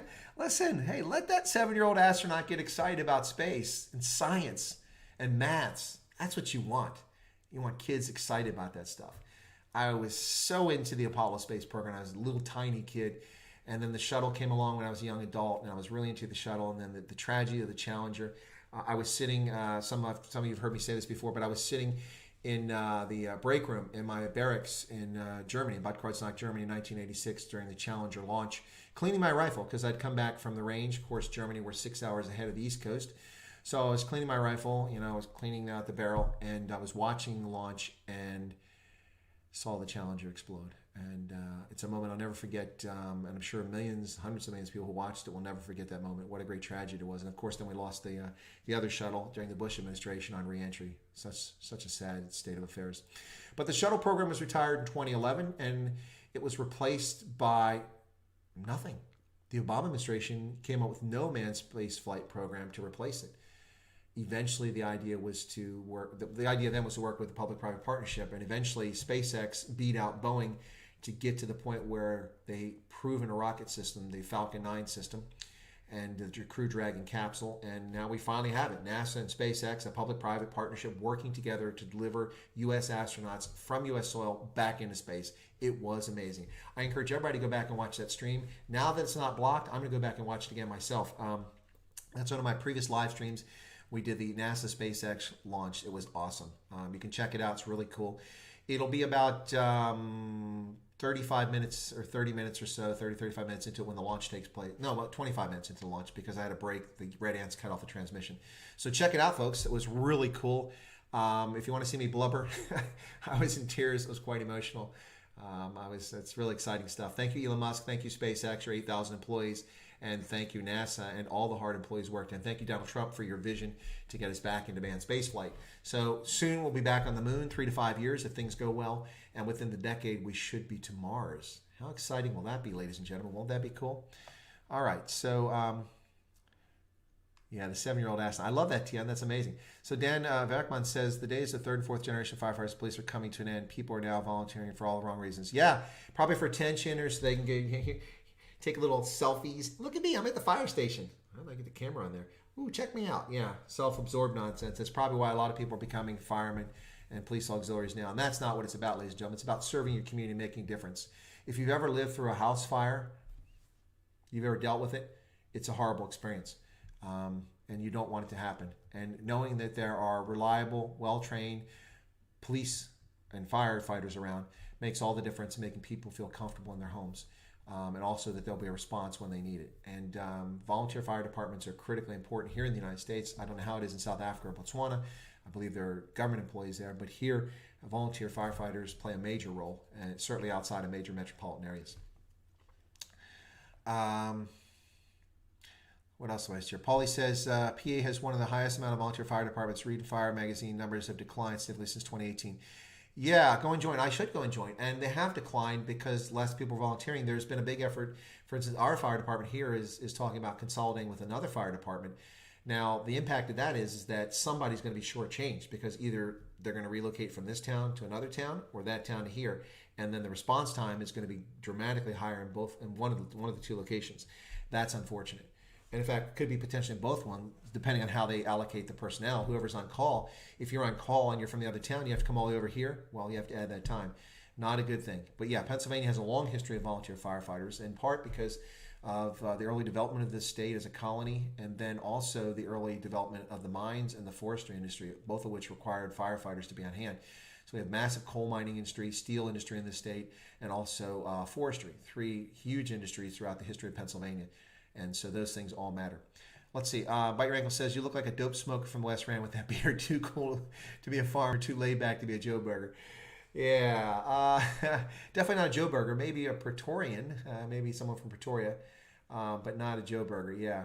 So Nicholas says, watch the first aborted launch on your stream, the successful one live too. Well, thank you, Nicholas. I'm glad you're able to tune in. Yeah, the second one was pretty cool. I really enjoyed it, and you guys made all the difference. There were some fantastic comments going on in the stream, and some great questions you guys asking me before and after launch, which really made it cool. I went a lot longer after the launch than I planned because it was just so cool. Thank you all who participated in that, and those who haven't watched it, thank you if you go watch it because it's pretty cool stuff. He did not actually receive the most votes. Who didn't receive the most votes? You guys talking about Trump, Tercia? Let me know if that's what you're talking about. I think you're talking about Trump. Punisher, fantastic app, helped our response times incredibly. Pass it on, everybody. It's an absolute must in South Africa. Anybody read this? Namola. Yeah, that's. But that's a South Africa app only, isn't it? I didn't know it was for other countries. Bite Your Ankle says he may be a bit tipsy. We'll out of our cage today. That's funny. PPE says, whoops. Wow, I am way behind, guys. Okay, let me catch up here. I didn't realize I was that far behind. I need to pay more attention to the stream here. I guess because I don't have to do super chats, it doesn't pop up here. Wow, way behind here. Okay, so opening an all-American section for American PPE. Spread the word. South Africa also has a section. Beard looks tactic cool. Okay, thanks, PP. And tell us a bit about the National Guard. I did that. Good times, man. People were done with 24 packs. The first 5 hours was made legal again. What do you want to say about Malawi? I think I said anything about Malawi. It's pretty cool. The warm heart of Africa. That's why I put it up there. Just a little different background. Talked about Malawi earlier. I think PP, you might have missed it. I talked extensively about Malawi earlier. Let me catch up on the chat, and if there's still time, I'll go back to it. PW both was supposed to support unique cultural homelands for the 13 different cultures. I swear him along with yeah. Okay. PW both was an internal decision with the National Party of such that John Forster had to be replaced, and it all had to do with Esco Rodi, the info scandal, and the Smith murders. Yep, true. When Prohibition happened, what were you serving? And with that, Kyle loses his moderator status. No, I wasn't serving during Prohibition. That's funny. Actually, without the beard, ladies and gentlemen, and with short hair, I look much younger than my age. I actually look my age now, which is different, unusual for me. But anyway, ANC just passed laws to take any of our property and redistribute it, so I'm converting my assets into gold. I will not allow anybody to take it from me. Well, bite your ankles. Good luck with that, because if the expropriation without compensation law passes, it's not about your land. It's about property. The existing expropriation clause in the Constitution, Section 25 of the South African Constitution, explicitly says that any property can be expropriated with compensation. Their goal is to change that to expropriation without compensation. So if you own gold, unless you've got it buried, nobody can find it, they can take it legally. Not morally, but legally. They can take any property. They can do it now, but it's silly to take money because you have to compensate. So if you take R1 million, you got to give R1 million back, so you don't gain anything. You can take land and pay for it, and someone can use the land. Anyway, but once expropriation without compensation becomes the law of the land, South Africa will immediately be punished, with the Africa Growth and Opportunity Act being suspended, and trade between the U.S. and South Africa now incurring tariffs if they want to export here. And that's without any action by Trump or any future president. That's simply a consequence of the existing public law for the Africa Growth and Opportunity Act.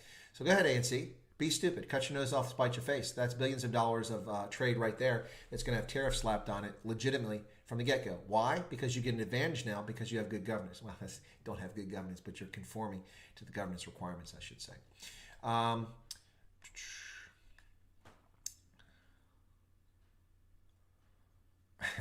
Bite your ankles. NC now wants to ban smoking all over. I've already started a trend that chefs have house parties where people pay a fixed contribution towards their food, liquor, and their entertainment.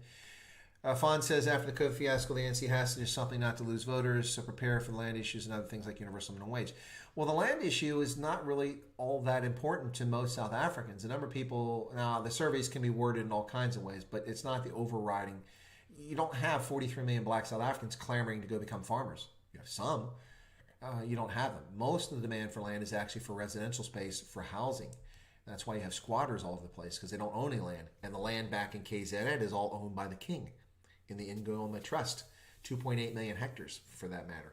So the Zulus are denied land because it belongs in tribal trust, which was set up by the National Party before apartheid ended, and the Zulu king controls it, not people. There are no property rights for them. So that's a big problem, among other things. But most of the demand for land is for space for housing, not for farming.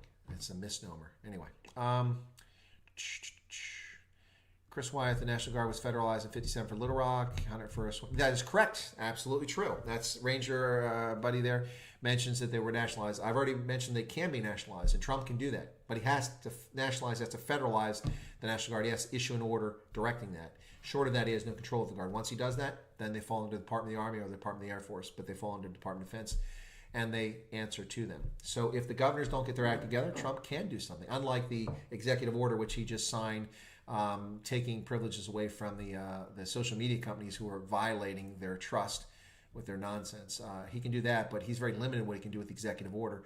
Most of what he would like to do requires legislation, and only the Congress can put that before him. He can't simply make it happen by signing executive order. You can do a lot more by federalizing the Guard. Absolutely. And I think I answered your question because you said thank you. Dogbreaker, good evening. The left currently control the narrative. It's similar to what happened in South Africa. If the National Guard reacts in any way, the left are waiting to play the race card. Absolutely the case. And that's why I answered a question for someone earlier today, and I said actually the restraint shown by law enforcement and by the Guard, which been activated, like in Minnesota and other places, has been tremendous. Just think of the moment they start actually shooting people or someone dies from them reacting. The nonsense is going to be played. Despite, we've had a police officer killed in California. We've had police officers damaged, hurt badly with bricks hitting them in the head and injuring them. We've had private citizens have their teeth knocked out, knocked unconscious, nearly beaten to death by these clowns. But the moment that law enforcement actually wounds or kills someone in legitimate use of force, it will be turned into something different. So that's what this is all about. This is about politics, and it's the anarchists and the leftists trying to destroy things. And we're waiting for it. What is Antifa? Antifa is the anti-fascist group, and they claim that they exist because they are there to prevent the rise of fascism like the brown shirts in Nazi Germany. The problem is that Antifa is a bunch of fascists.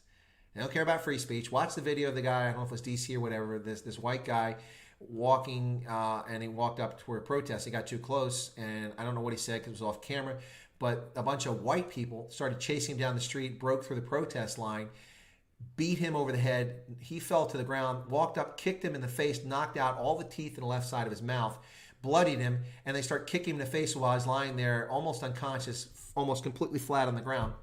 White people. What's that got to do with what happened in Minnesota? Nothing. It's Antifa thugs. And they've been labeled as terrorists, which they are now. So the gloves come off, ladies and gentlemen, and long overdue. We'll see what happens. Antifa is a bunch of fascists funded by shadowy groups. Many claim it's funded by the Open Society, which is George Soros' organization. I don't know if that's true, but that's what they say. Sean says PW was actually approached by Kissinger DAs to force a one-man vote under a single government. He said, nope. Side note, PW never had a stroke. There was signs of poison in his system. Sean, I didn't say he had a stroke. I said when he was ill. That's what I said. And that's the reason I said that. Anyway, so we're coming up an hour and a half here. Bite Your Ankle says, I have to admit that Cyril Ramaphosa is trying his best to do the right thing. He's bound by being an AC member, but he can do his job well if he remove the witch doctor breathing out his neck.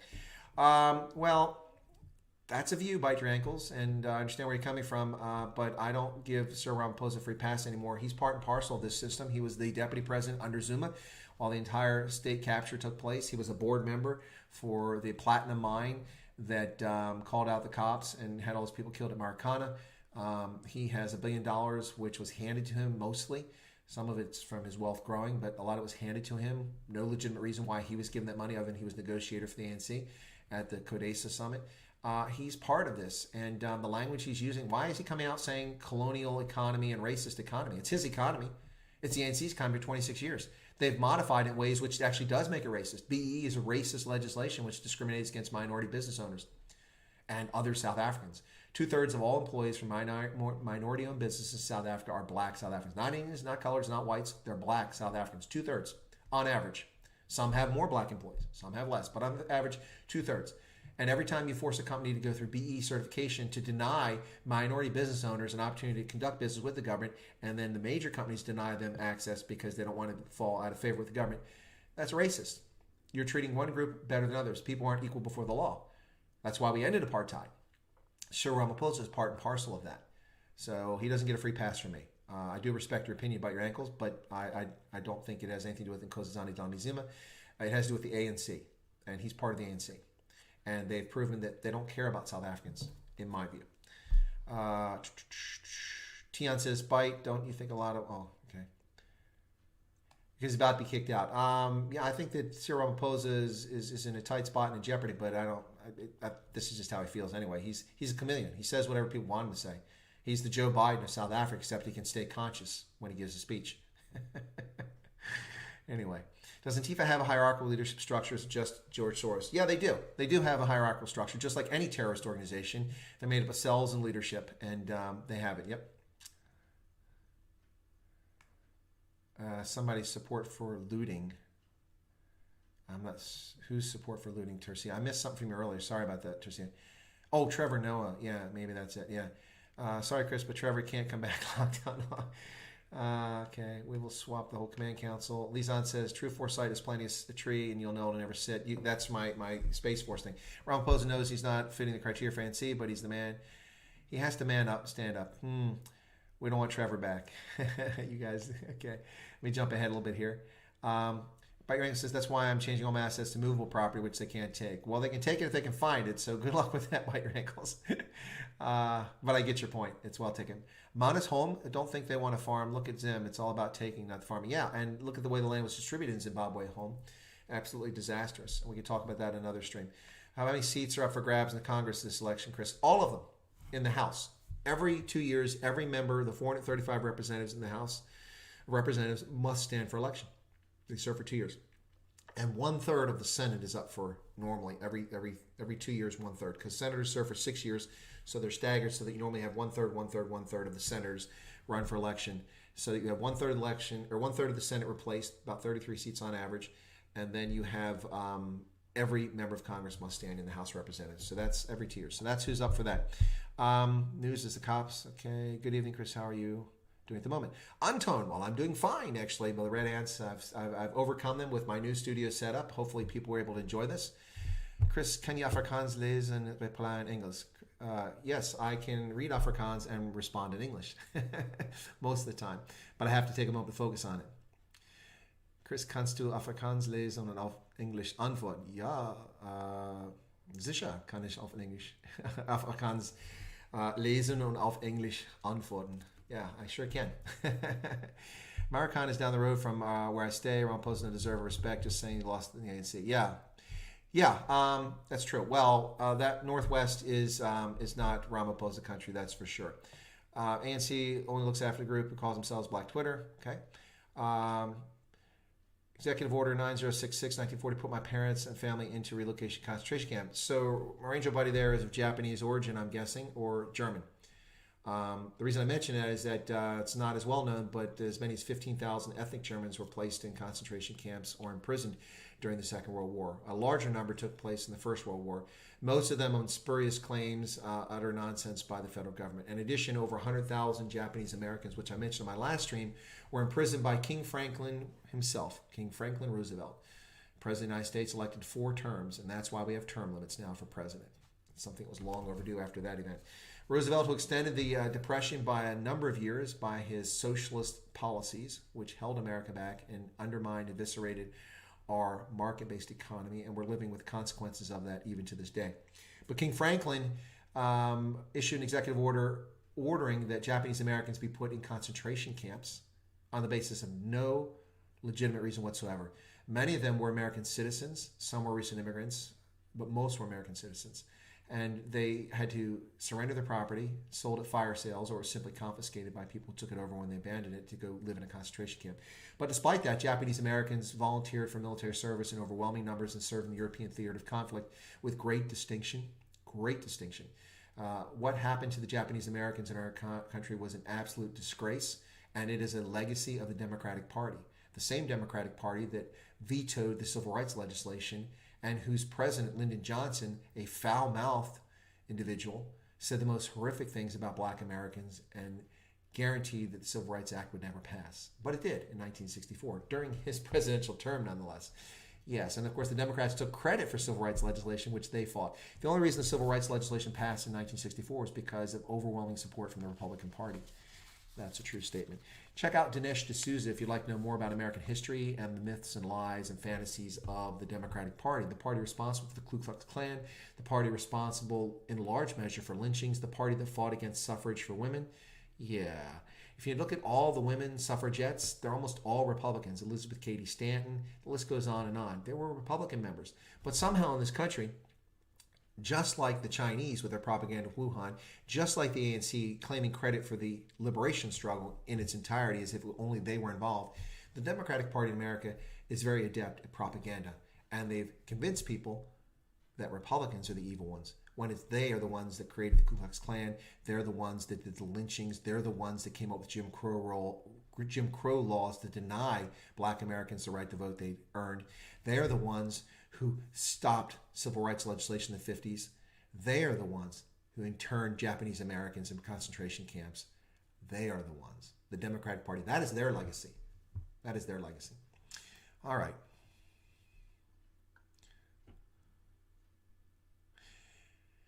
Bite your ankles as a woman. Okay, cool beans. Doc Breaker says the left seems to be trying to push for a Sharpeville event in the United States. Yes, thank you. That's a very prescient comment, Doc Breaker. That's what they want. They want Sharpeville. They want that to break the social contract so they can blame Donald Trump. And what people will see is soldiers wearing fatigues, Army camouflage uniforms. They won't make the distinction about it being the Minnesota National Guard. They'll go U.S. Army, which is often done. And then they'll blame Donald Trump, even if they're not federalized. Yeah, they want a Sharpeville moment. That's exactly right. Wesley says, have a great evening. Thanks a lot, Wesley. Have a good evening. It's getting a bit late there in South Africa for the South Africans tuned in, so we'll go a little bit longer here. Love Dinesh D'Souza. Yeah, me too, Lucy. He's an amazing. My Ranger buddy's Japanese American, third generation. Uncle joined the 442nd Regimental Combat Team. Uncle went to MILS and went to the Pacific. See, there you go, right there. My Ranger buddy, Japanese American. His family was treated abysmally by King Franklin and his socialist. Yet they volunteered to serve in our military because they were patriotic Americans, which never should have landed them in the concentration camp. Yeah. You know, ladies and gentlemen, the left likes to tell narratives about things. This wasn't supposed to be a left-right discussion, but we've gotten onto that topic. So, for instance, all the nonsense about Donald Trump is anti-immigrant. He doesn't want immigrants. My issue with Donald Trump is he wants to issue more H-1B1 visas to people to come work in Silicon Valley when we have plenty of qualified people in America who can work in science, technology, engineering, math fields. Don't need more immigrants for that. But he wants to change it so they can come in. But Donald Trump, if you look at what the U.S. has allowed into this country on the basis of legal immigrants, green card holders, for the 3 years of his administration, the numbers are almost identical to what happened under Obama for 8 years. Almost identical. The only figure that's down is the number of refugees. And that's not because America's a racist country. We're not taking refugees in. That's a lie, too.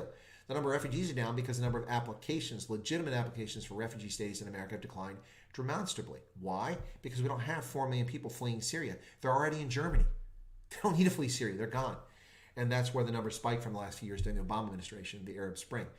So look at the actual numbers. You can find the information. It's publicly available. I presented it on a LinkedIn article several times because I got sick of people with their lies.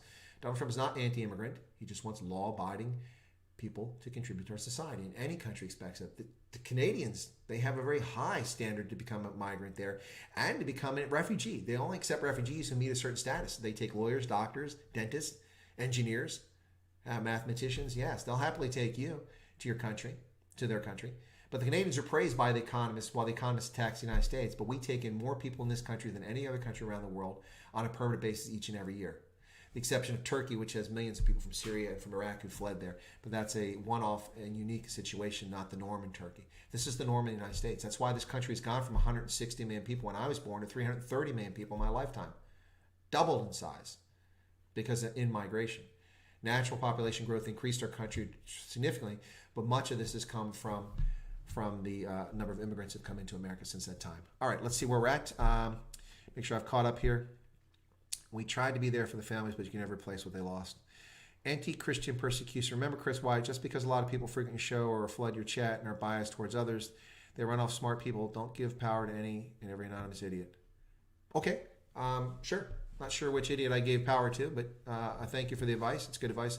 People like bite your ankles, say good things sometimes, but also attack good people. Well, the problem, let's be honest here, folks, is when you get into the chat, you only get so many characters, and what people say can be taken out of context, and particularly if I'm behind on the chat and I start talking about it later and people already had a chat going further, let's not be abusive in the chat. There's no need for that. No need to call anybody names.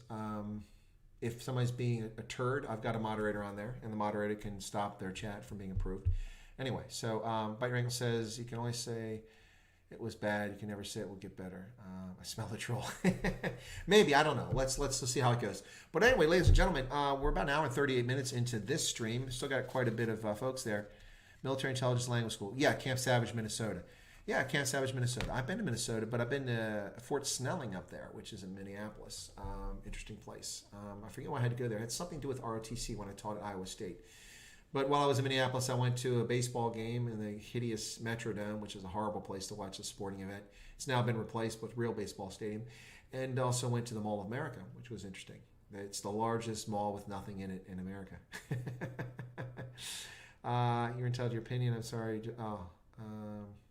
Yeah, let's stop with the judging. Anyway, so South African Airways, the plan, which has been exposed to the press, I think is a half-baked solution, which will simply lead to a weak state-owned carrier operating at half the current capacity, and it doesn't address the needs of South Africans. So you've got 9.7 million people who travel on an annual basis with South African Airways or Mango. With 20 aircraft, Mango/South African Airways couldn't possibly carry more than, say, about half that, maybe a little bit more depending which aircraft they keep. But let's say they carry 5 million of those 9.7 million. Where do the other 4.7 million people go? Comair is a business rescue because the state shut them down and then offered nothing in the way of compensation by forcing them not to be able to collect revenue, domestically or internationally. So where do people go for their flights? Well, it'll be Emirates, it'll be British Airways, it'll be Air Botswana if it's still around, which is likely. It'll be other carriers like that, Turkish maybe, Ethiopian for sure. But South African Airways is not going to carry those other 4.7 million passengers, and never mind passenger growth in the future. So this half-baked plan by Pravin Gordhan needs to be rethought, and he needs to quit interfering in the business rescue process. If they go forward with this nonsense, it will be yet more pain and suffering for South Africa as a whole. Not a good solution for the country, this half-baked plan to save South African Airways. Anyway, that's just some thoughts. I did a video on that earlier today. It's prepared. You folks are welcome to take and check it out if you like. Kulula was the best. Yeah, Tercia Kulula is a subsidiary of Comair, which was profitable from its entire history in 1943 until late 2019. For the first time, it went into the red and turned a loss in 2019. But it was on the path back when COVID-19 hit. Then the government forced them not to fly, and they lost virtually all their revenue sources because they couldn't fly. And at the same time that Comair was forced to shut down by the ANC government, they gave all the repatriation flight contracts to South African Airways in a desperate effort to generate revenue for that hideous airline. And they also diverted cargo flights to South African Airways, which of course not enough to help the airline, but it discriminated against the private sector, and they're responsible for the chaos. Effectively, South Africa has no commercial aviation industry. That's it. It's gone. Thank you, ANC. Well done. And you want to save this wounded duck of South African Airways. Bad move, bad move. Amarula, absolutely, Kyle. I've had Amarula. It's fantastic. I drank it in Botswana. I drank it in South Africa. Good stuff. Yep. Tian, you are correct. Comair went into business rescue not because they were in bad shape. They actually had a good plan, but they were trying to conserve capital. If you go into business rescue, you can protect yourself from creditors. They had no idea how long the ANC and their hysterical governance was going to keep the marketplace shut down. Since they couldn't fly, they couldn't generate revenue. All they were doing was losing a massive amount of revenue by making payments for things that they didn't need. And so what they've done is they went into business rescue. Comair will be back. Absolutely. I have no doubt about that. Even if this thing continues, because they're run by a smart group of people, because it's a private enterprise. All right. So SA plan is flawed on 2 points. One, not all current creditors are listed, and two, they're based on...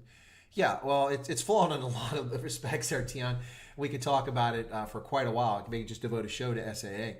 And maybe if I figure out why I can't get the NDI in here, I can get that fixed. Then I can get people to call in. So, God, that's really disturbing me. I really was excited to have Ben come in here earlier. That would have been cool. So the one time I get everything else fixed, then I lose one thing I should have. Anyway, so let me figure out what that is when I'm offline, and maybe we can work it out. But yes, I've had Amarula. Tian says, great video essay. Let me know if you want to know more. Yeah, Tian, I take it you have inside knowledge. Absolutely. Tian, if you could send me an email, go to the About tab on my channel. Don't click on this screen, but open a new tab in your browser. Go to the About up on the top on the right-hand side. Click on it. Go down below the description of the channel. You'll find find or reveal email address for business use. Click on that, wait for that, check it, wait, and then you'll see my email address. Voila, revealed.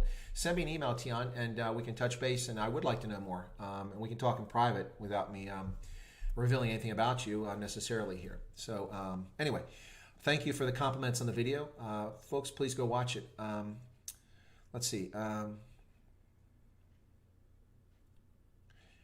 Comair wasn't forced, chose going. Yeah, I just said that. Well, okay. Tian, my comments are ahead of the chat here. That's exactly what I said. They're conserving cash. It was actually a wise business decision. Sometimes going into bankruptcy is a smart decision. Let me give an example. I used to invest in a company called Crimmy May. Crimmy May is a play on Fannie Mae, the big mortgage company. Crimmy May was a privately held real estate investment trust, or REIT, or as I pronounce it, a right, because I use the German pronunciation, right, which means to ride, like horseback riding, reiten. So a real estate investment trust here in the U.S. Under our law, you can be a real estate investment trust, and all of your revenue, 95% of the profit must be returned to shareholders. And if so, you get special tax exemption status, so that you don't pay taxes on much of that income, which is a good deal. It's done to encourage people to invest in property development for commercial purposes or for housing. So Crimmy May was a very successful company. I had a dividend reinvestment plan. I would roll my money back into it, buying new shares. They were paying 8, 10, 12% dividends, which were legitimate. It wasn't fictional, because they were they're using commercial-backed mortgage securities. I'm probably going to bore some people. They're going to fall asleep now. But so just think of me as Joe Biden right now. Anyway, so in the Asian flu crisis of 1998, when there was a credit shortage in Asia, in the Asian tigers like Singapore, Taiwan, and South Korea and those other countries, there was a shortage of currency. There was a run on banks, and some of the large banks started doing collateral calls. One of the collateral calls was from Citibank. They turned to Crimmy May, and they demanded that Crimmy May pay them back a $345 million loan on Monday. This was like on Tuesday or Wednesday the week prior. Well, Crimmy May looked in the bank, and they had $35 million cash. They couldn't pay $345 million. The only way they could do that is if they sold off assets that were profitable and were good for the portfolio and had a high rate of return for their investors. They weren't willing to do that. So what they did is they filed for bankruptcy protection to reorganize. They did that. Now, in order to keep their tax status, they had to keep issuing preferred shares, which were worth nothing, but they had a nominal value. And so by the time they came out of bankruptcy a few years later, usually don't get the stock back, but they did a good job. I actually got the stock back. They didn't liquidate my stock. Usually during a bankruptcy, they liquidate the common shareholders. My stock was valid, all my preferred shares. So in the end, I had about 8 different classes, 10 classes of stock, all different values. In the end, I lost money on the investment, but the company did a very good job of reorganizing, coming back into business, and running as a profitable enterprise again. And they were protected from the unreasonable demand for $345 million for bonds that had not matured yet. But the bank legally could request the money because they needed it, but they were protected. So bankruptcy protection sometimes is a smart move for a business, a well-run business, when events beyond their control put them in a desperate situation. And that's the situation Comair is in. When the government refuses to let you fly your aircraft, you can't generate revenue. So what are you supposed to do? Comair made a good decision. You got banned on a gun channel for pointing out immigration crisis in Europe. For God's sake, there are commie mods, most channels now that act right-wing to get rich. Well, there's no reason to ban you here. You're not banned here. And if someone does ban you, reach out and comment. If you get banned on my channel by one of my moderators, I'd be surprised. But if that has happened, if that happens, you go to my channel. My email address gets revealed, and let me know, and we'll correct that. No Joe Biden. We have a saying here, and I say, "Don't be dos, be lekker." Yeah.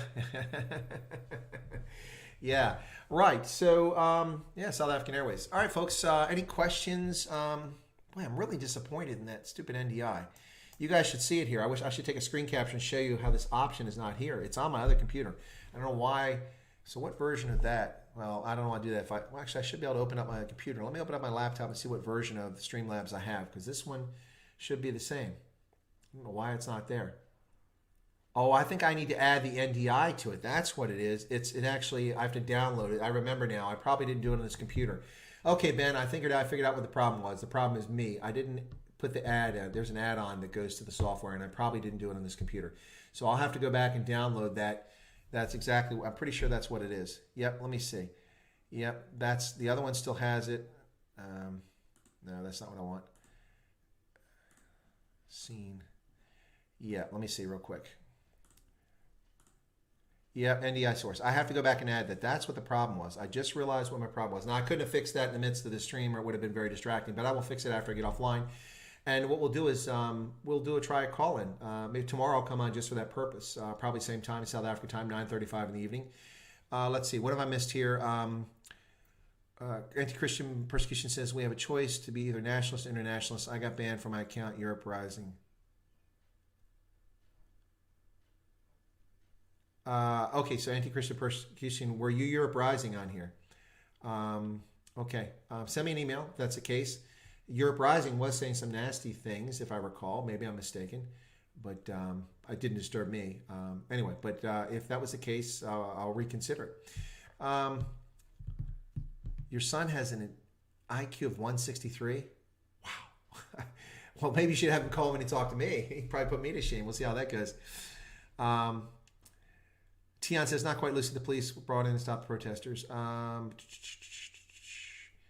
But my IQ is 164. My son can enlighten me. 163, 164. What are you guys eating? That's some good boerewors there. Burning, looting, killing, and then firing started. Yeah, advocating the best and brightest of right-wingers to unite. Well, I think the best and brightest of patriots should unite in the interest of freedom, liberty, and market capitalism. And that's what I'm all about. So I hope that folks tuning in enjoy those things, because those are things I really enjoy. So it looks like switching to the PC with this camera and with this microphone has done the trick, ladies and gentlemen. This seems to be working. Of course, it could all surprise me with a future stream, but right now it looks like it is working pretty well. So I will need to add in that plug-in, and then we can take a call next time, and we'll see how that goes. Yeah, if folks do call in, I encourage you to avoid profanity, please. And also, if we're an open chat, we can chat about things, but just try to be considerate of others in the stream when you call in. But we'll do the stream next time, where I could probably do a call in on Skype. So I think that'll be a good addition to the program, since I haven't done that before, and we'll open up a little bit. I like the interaction with the subscribers and the viewers. That's rather special for me. I enjoy it, so thanks a lot. And having someone in the stream makes life a lot easier on me in many respects, because I don't have to do all the work running the show and keeping it going. And I'm really conscious of that now, because, as I mentioned, the camera's up here, and I have to look up the camera so that you're not seeing my eyes looking down all the time.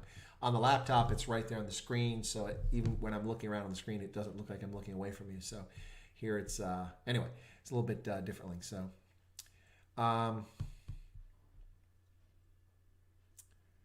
Kyle, are you asking Anti-Christian if he's recruiting, or are you asking me?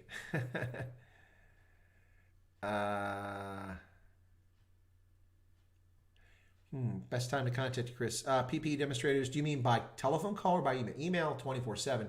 Telephone call, probably the best time now would be after 9 a.m. So that would be 3 p.m. South Africa time would be the best time to contact me. I tend to be up most of the day and a good part of the night. I sleep 3 to 4 hours a night, maybe a little bit longer. So, yeah. ACP, it does not help if you keep shouting. That's true, Jack. Good point. If there's a march in the township, okay, I bet your ankles. My son just had a discussion on Reddit why white people in South Africa seem to develop so much faster, and he had such an insight. I need to share with you via email. Yeah, please send an email. Don't put it there. Probably trigger somebody on that one.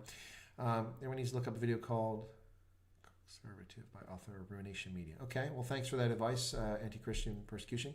PPE distributors, the trick has been done with the PC Lightning, please. If you then have time to watch the greatest story ever told. Okay, so we got some recommendations coming in there from viewers. Appreciate it. Good stuff. All right, we're coming up on 2 hours, and I'm going to cut it at 2 hours, folks, because it's nearly midnight in South Africa. It's 11:30 at night. And I'm sure you want to tune in and catch Trevor Noah on the Comedy Channel, Comedy Central. I'm sure you don't. But anyway, yeah, I'm going to cut it at a 2 hour point. So you're a VN. Use Discord. Can have plenty of voice channels to converse. Okay, I'll take a look at that. A lot of people like Zoom, but Zoom only gives you a limited amount of free stuff. At the moment, this is a entirely free channel. I've not monetized it. But I am approaching the stage where I'm considering monetizing it, because so many people ask me to do it, which I know it sounds strange, but people actually ask me to monetize it. So I'm considering it, and I won't monetize everything. Much of like these stray voltage will remain free, But services like Zoom cost money, and my lighting, my computer, my camera, my microphone, all of this is out of my pocket. I'm not pleading poverty. I'm just saying that I've done this to share views and to interact with people. If I'm going to pay for an online service to do something like Zoom, then I'm going to want to, make it so that the channel generates revenue so it pays for itself, sort of thing. Anyway, so we'll see. Yeah, so that should be coming. Look at my hair. Wow, it's actually behaved itself. I think I put enough goop in it today, so it's not out of control. It was kind of a bad looking mop earlier, so anyway. But yeah, anyway. So what am I missing here? You guys are chatting. Must unite, stop liberals. Well, that I agree with. Malema boasts about his role in the ANC Children's Army as a 10-year-old. The ANC's military experience is quite a joke, ladies and gentlemen. I'm sorry if you're an MK veteran. Most MK veterans are not real MK veterans. Very few of them actually served in the bush with MK. Yes, there were a few thousand of them there, and of the few thousand, some of them actually did something. But most MK veterans are simply people who signed up and didn't really do much. Yet they fancy themselves as great liberators of the country. The apartheid ended not because of MK and not because of the ANC. It ended because the handwriting was on the wall, and that's why it ended.